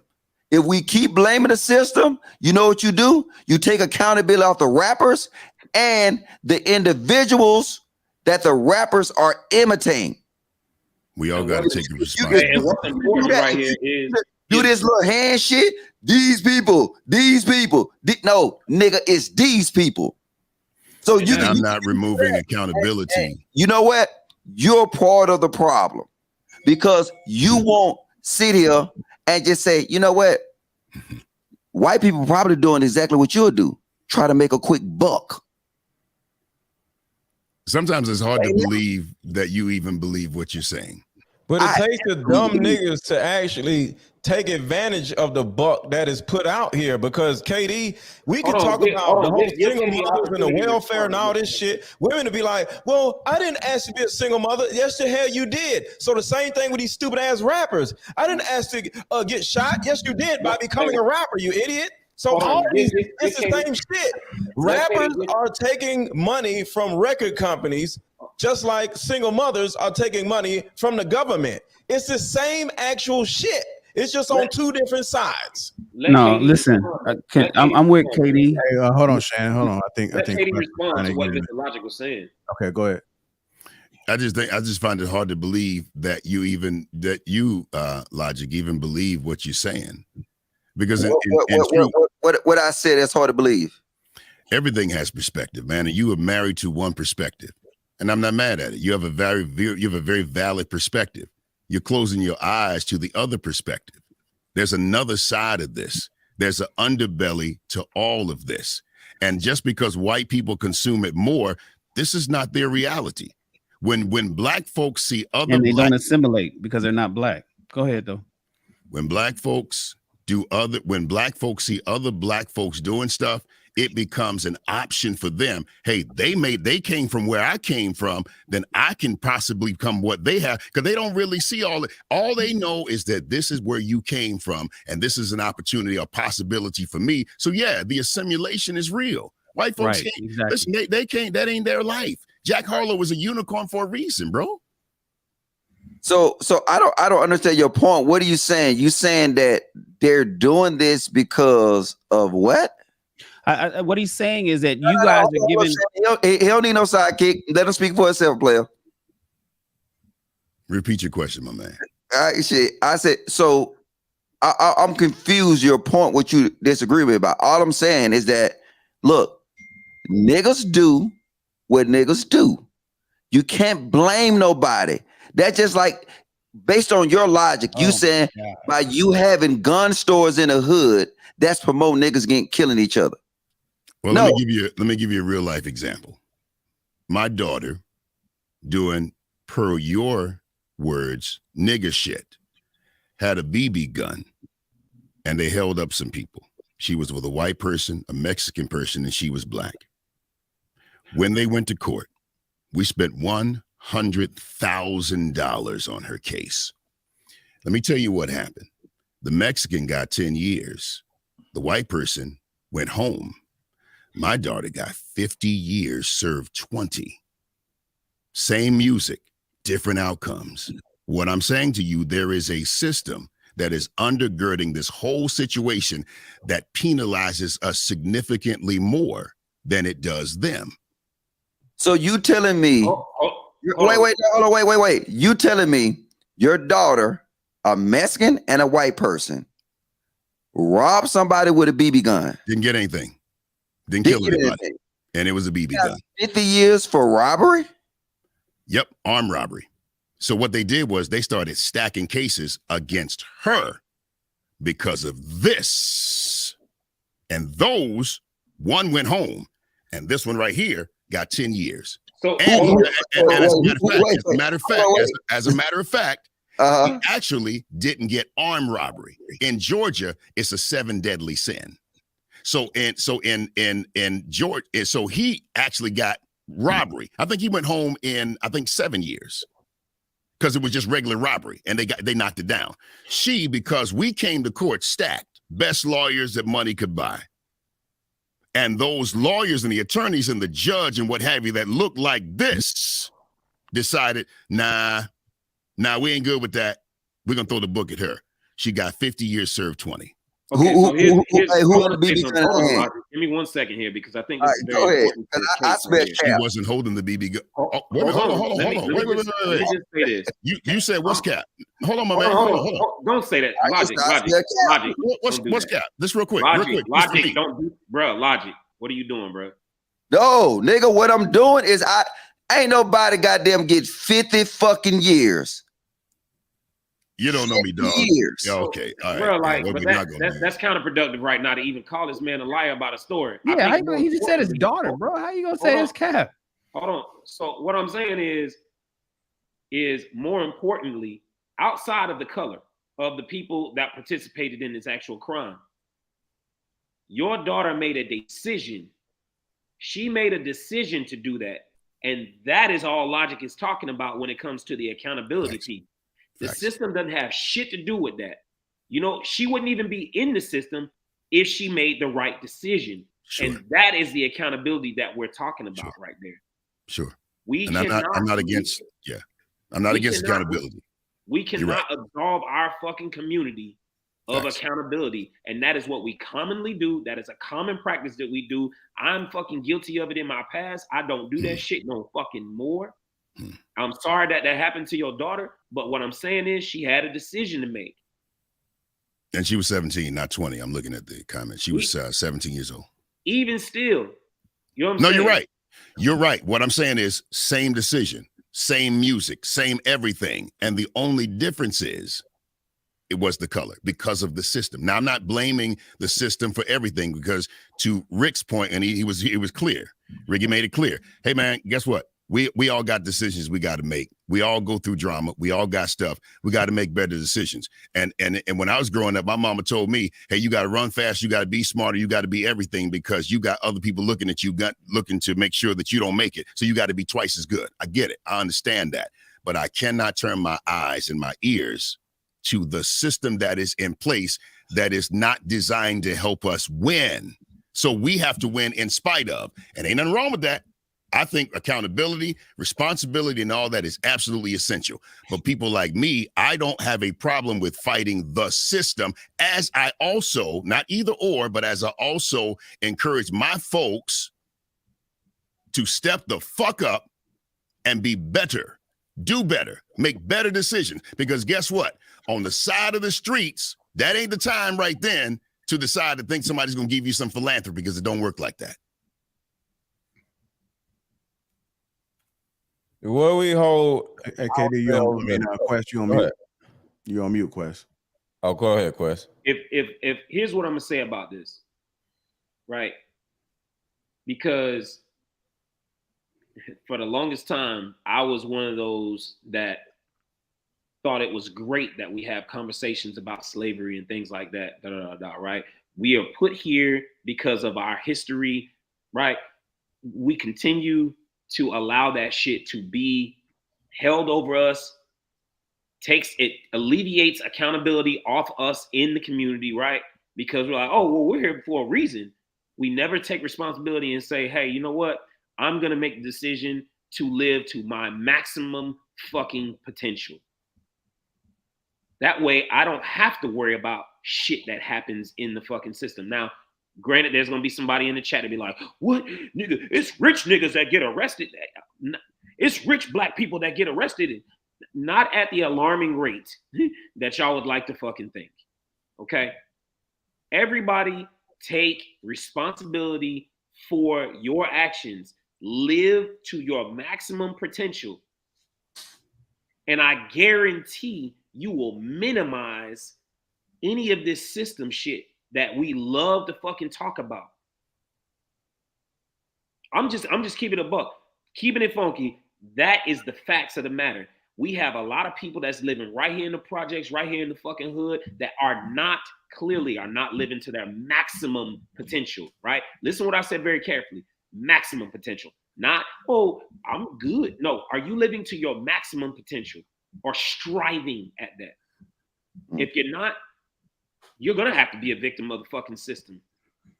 You will be a victim of this system, right? I'm sorry. I don't know. Y'all know me. I don't buy it. It's no way that all these kids, same circumstances, same everything.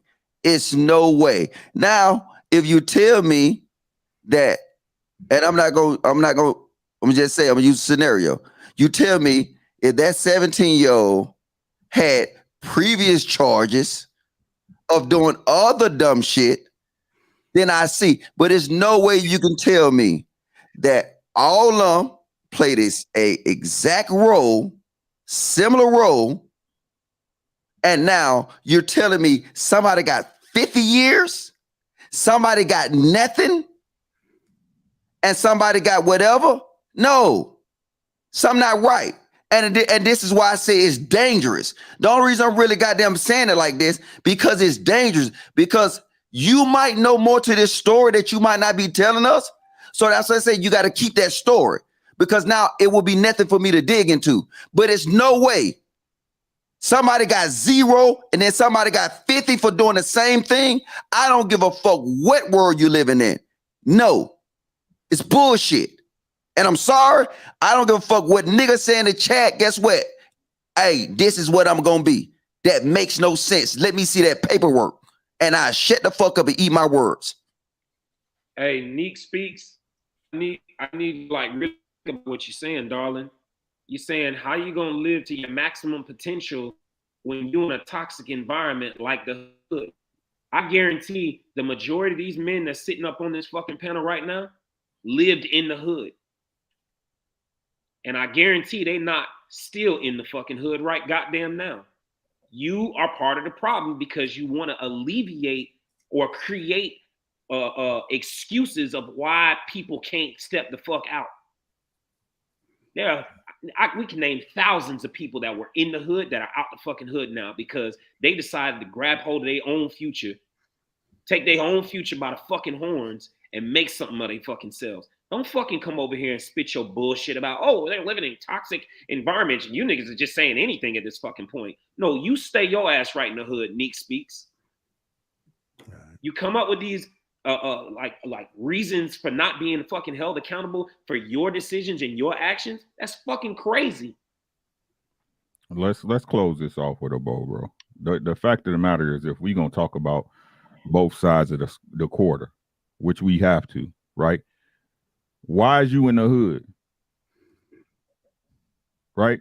Everybody sit up here talk about the shit that, you know, environment plays a large part, all this other shit. Why would you make all this money to go back? That's retarded. Right? And two, to sit up here and play like the system doesn't have a bias is fucking ridiculous to me, Logic. I don't give a fuck what you say, bro. The system has a bias. That's the truth. Now, could it be to the extreme? Shit, I don't know. I don't know that man's position. I don't know what he went through. But for us to sit up here and act like, oh, shit don't happen to niggas, shit don't happen to black folks and niggas, and then white people do the same shit and they don't get less of time, it's bullshit. We done seen it happen. Everybody done seen it happen on more than one occasion. That's fact. That's facts, right? That's facts. So sometimes it's not about fucking doing the right or wrong thing. Sometimes you just in the wrong place in the wrong time. Just like niggas getting shot is in the wrong place at the wrong time, at the wrong place in the wrong time sometimes, right? So stop being disingenuous with that bullshit. It happens.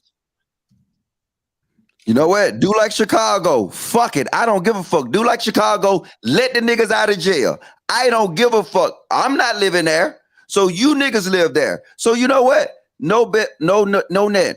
Nigga, do whatever they do. No bail. Do whatever. Hey, guess what? That's why it's fucked up. Because you know what? I don't give a fuck. Fuck them. They need it. They need to goddamn get the book thrown at them. But you know what? No, let them out of jail so they can go rob your black ass again. Let them out of jail so they can go kill again. And then watch. We're going to be fucking crying to hope somebody did something. And I don't believe none of that shit. Prove me wrong. That's all I'm saying. Prove me wrong. This YouTube, any nigga can say anything. Everybody in damn different boxes. Let me see that goddamn paperwork. Then I will argue that point and I'll eat my fucking words. And I don't give a fuck what nobody say. Do I like I'm shaking like T.V. Rock? Fuck no. I want black people to stop being in a state of mind where they have to support black people unconditionally, right? Because the people that's out here being a menace to our fucking community, them niggas ain't my people. They are not my people at all. The niggas that's out here making these fucking crazy ass decisions to go out here and do these fucking things, they are not my people. And they shouldn't be y'all's people either. I want to let me go to Rio, close out and trigger Mike. Anything, Rio? I want to give you guys opportunity. I know. Okay. All right. I ain't really got a whole lot on it, man. At the end of the day, I don't know. I guess I'm just from a different era. I still got respect for the dead. You know what I mean? I'm not going to top bet on a man that ain't allowed to defend himself. At the end of the day, that's not real shit to me. I'm going to just keep it a bang. At the end of the day, I could have been dead several times. But by the grace of God, I'm here. You know what I mean? And so as many of our family members, we ain't all made the right choices, the right decisions. Hell, some of us done shit where we probably deserve what some people might have caught just by being in the wrong place at the wrong time. So I think we got to get off our high horse when it comes to certain shit, especially people that look just like us. Let's look in the mirror.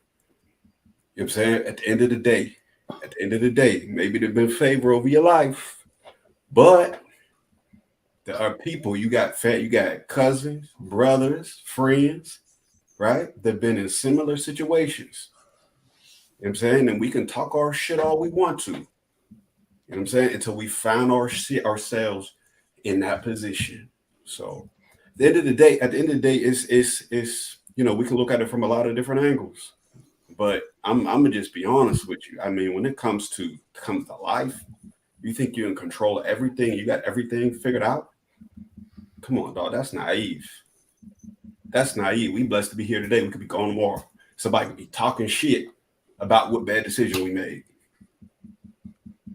So that's all I got, man. All right. Trigger Mike.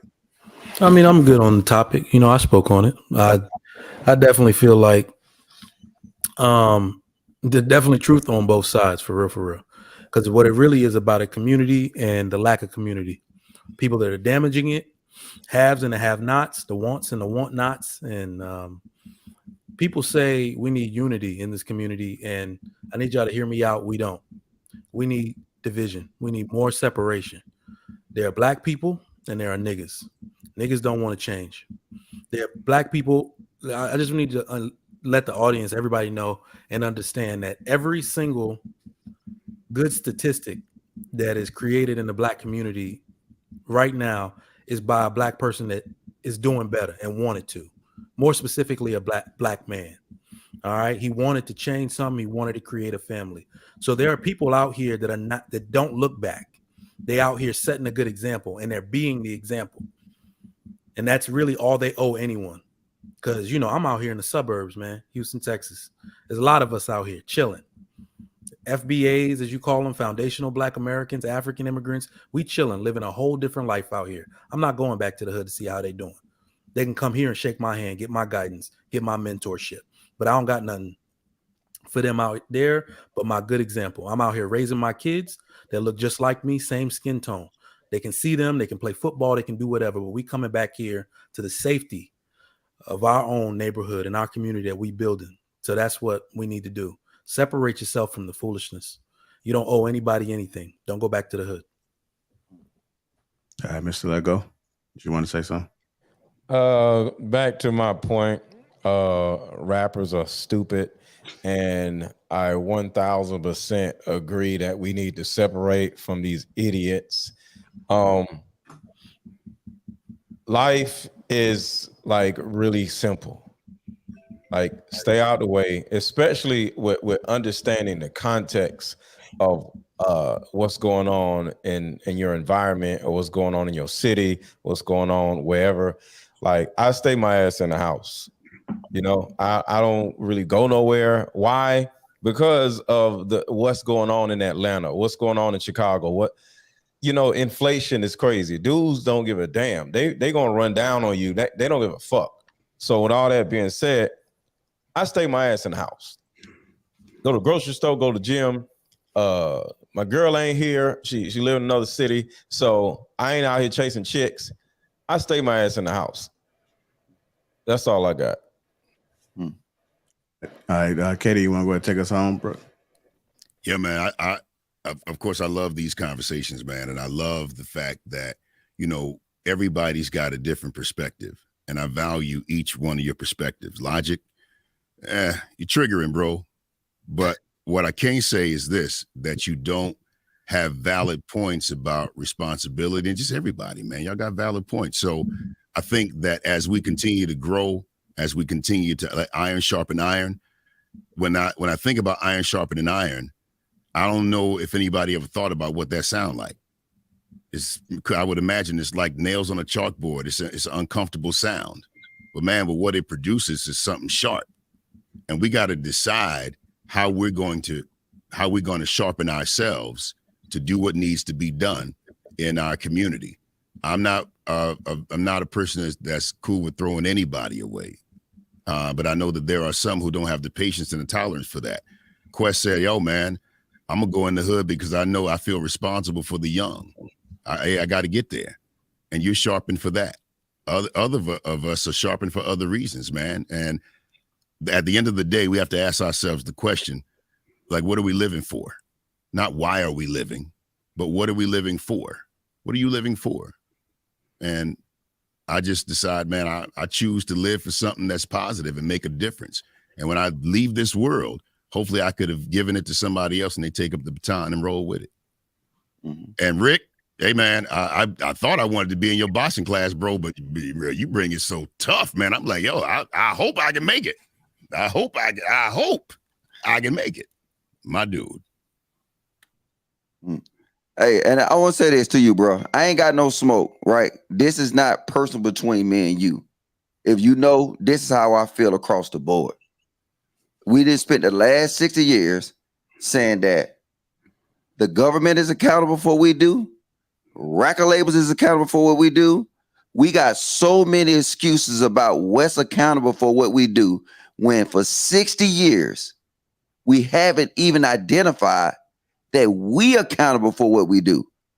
If we can simply say, look, you know what? We're not going to make destructive music. Can a record labels put a gun out here and make us do that? No, they can't. They say you hear rumors saying that they dropping guns in Chicago, you know what I'm saying, by the caseload. But do them same people that allegedly dropped them guns in Chicago, do they put a gun to the people's head and make them kill each other? Do they put guns to the head and make them whore out our women? Do they put guns to their head to make them sell drugs? See, once you get to that point, the blueprint of blame on everybody else is played out. Because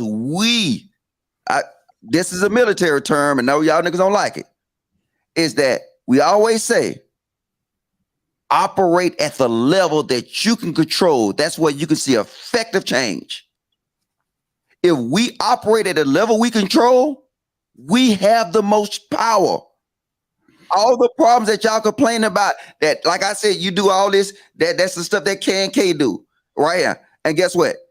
They say, oh, the white people. Then guess what? Chicago just gets shot up every time.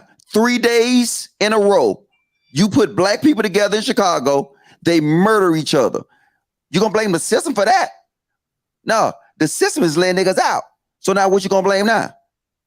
It's a never-ending story until we see and say, you know what, regardless, we got to be accountable for what we do. We can't blame nobody else. We can't say they got gun stores. We can't say, hey, nigga got a DUI. Well, blame the liquor stores. Blame the bars. That's what we at. We can't. You got to have accountability. If I go out and get drunk right now and I get a DUI, can I blame the fucking bartender that sold me the drink? No. I made that choice. Guns, violence, murder, drugs. People make choices. And if we allow that system to even play a little bit, whatever it is, we're letting the people that commit the crime get off. That's why they do it so much. That's all I got to say. I mean, let me say this before you go, JR, right? And this is where I agree with Logic 110%, bro.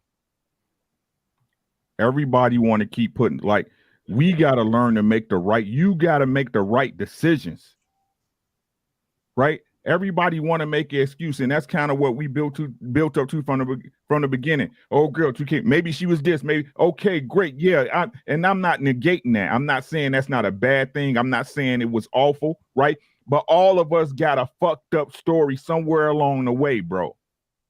Right? As us, like I said, our people, bro. Most of us is here because of an accident or collateral damage. Most of us came from a broken type of family where something wasn't right, bro. You made it out. What's your fucking excuse? What's your excuse?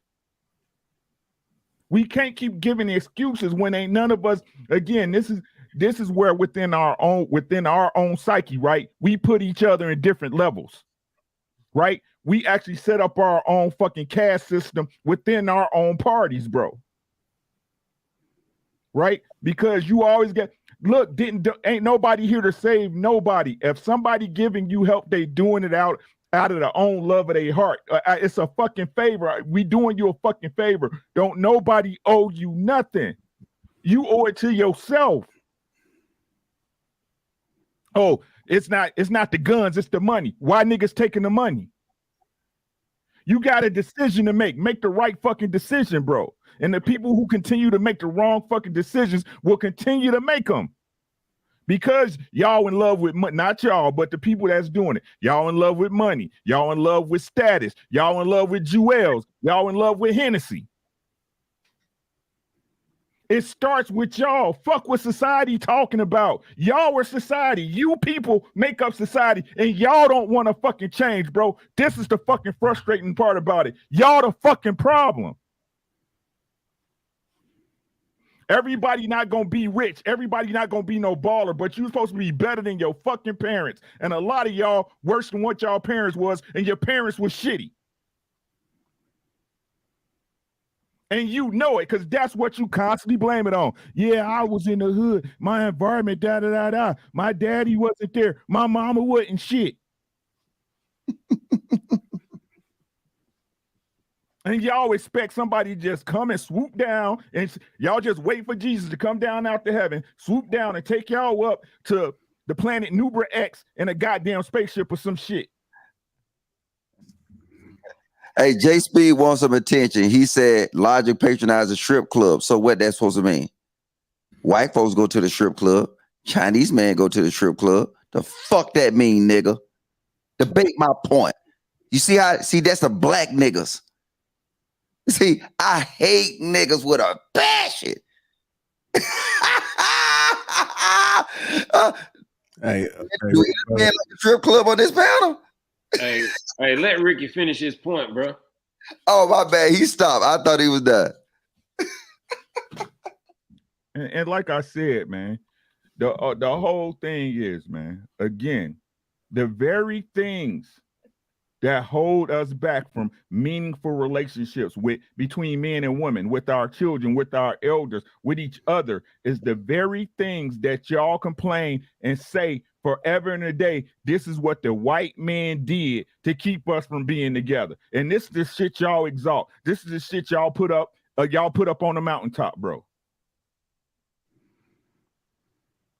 Change your fucking attractions, bro. Anything, you control your mind. Who controls your mind? Because from what y'all keep saying, oh, society this and society that, y'all fucking puppets, bro. Y'all fucking sandbags. Y'all goddamn Night of the Living Dead in this bitch. And if that's the case, what you do with zombies?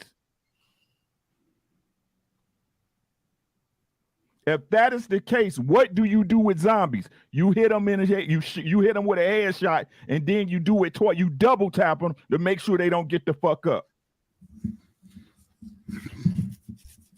All right, y'all. We gotta go ahead and get up out of here. Definitely appreciate the conversation tonight. Appreciate the panel. If you guys haven't already, make sure to hit the like button. Also, make sure you subscribe to the channel. Appreciate the Green Gang and all the super chats that's come through tonight. Y'all have a good one, y'all. Appreciate it. Hold on. Man, you got super chats to read, JR. What you doing? Sure do. These niggas paid, bro. Mr. Thompson, he was at the wrong one. Too many hoods in that area. I know people who stay in the area and won't go to that Roscoe. Shan knows the area. Big Shan. Wrench Turner presents $10. Thank you, bro. This is the sound of a community led by men versus the status quo. Fire emojis. Ennis Luby, 17.99 euros. This topic very real and very sad. Mr. Lego need to change his name to Let Me Say This. Big up King Talk and the brothers on the panel. I was living in Limert Park. I now live in the country, the peace and quiet. Lamert. My apologies. Thank you, Shan. Bob, Logic, rich white kids are insulated by their money and connections to get them out of ignorance. Miss Forbes, much respect to all the kings on the panel. Thanks for having these uncomfortable, well-needed discussions. Thank you. Arthur Gilliam, shut it down, JR. KD has totally been disrespected tonight. Ennis Luby, Logic always keeping it funky, LOL. Miss Parker, Mr. Let Go made a good point about the handout. I think that might be all of them. Let me see.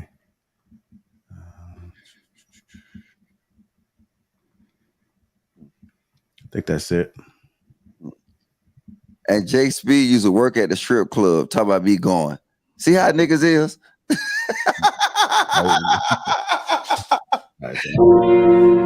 I appreciate y'all.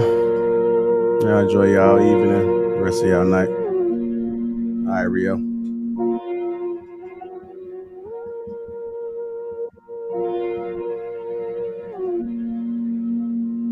Flexing ain't discreet about it. Extra read about it. Say you wanna beef about it. We gon' come and see about it. Flexing ain't discreet about it. Extra read about it. Say you wanna beef about it. Find out nothing sweet about it. Flexing ain't discreet about it. Extra read about it. Say you wanna beef about it. We gon' come and see about it. Flexing ain't discreet about it. Extra read about it. Say you wanna beef about it. Find out nothing sweet about it. Look, mile like 3-6 pulled up, ski trip, cold winter. All my eating good, I remember when we had no dinner. West side, east side, no side, both sides with me. Check, come and check, leaving flex season 12, come and get me.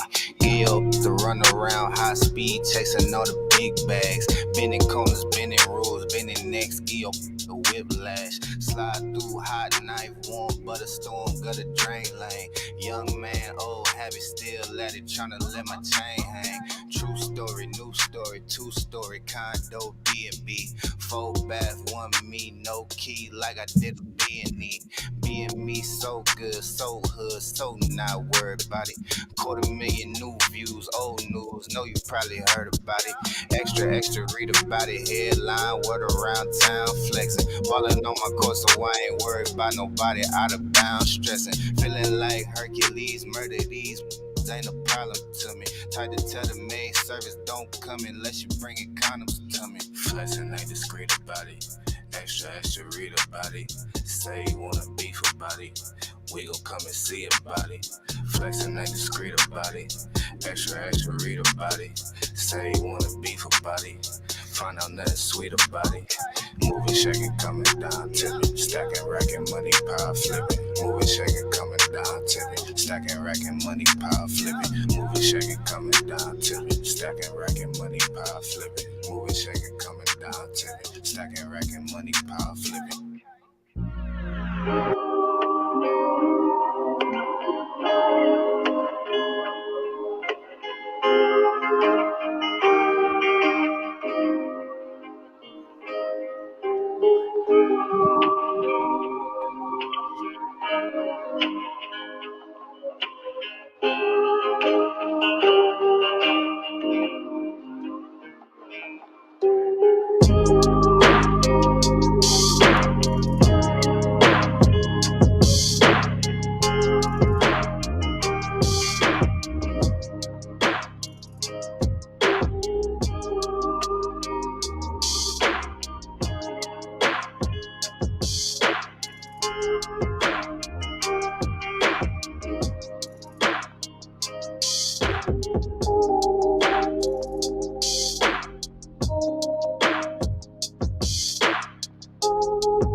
Yeah.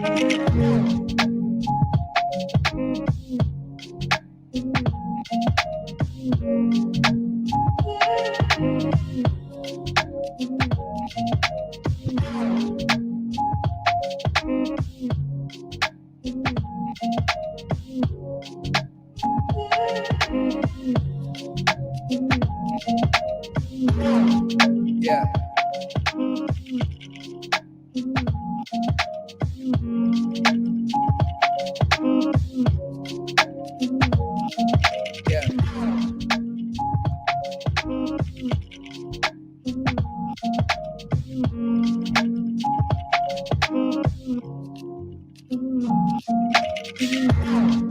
Yeah.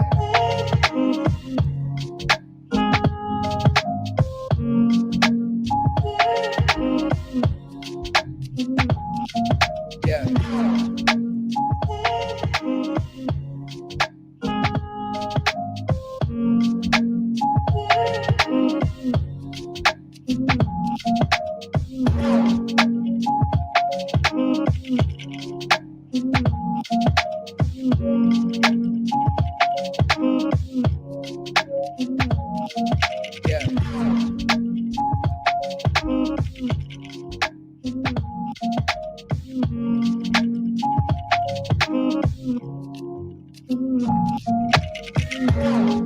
Yeah.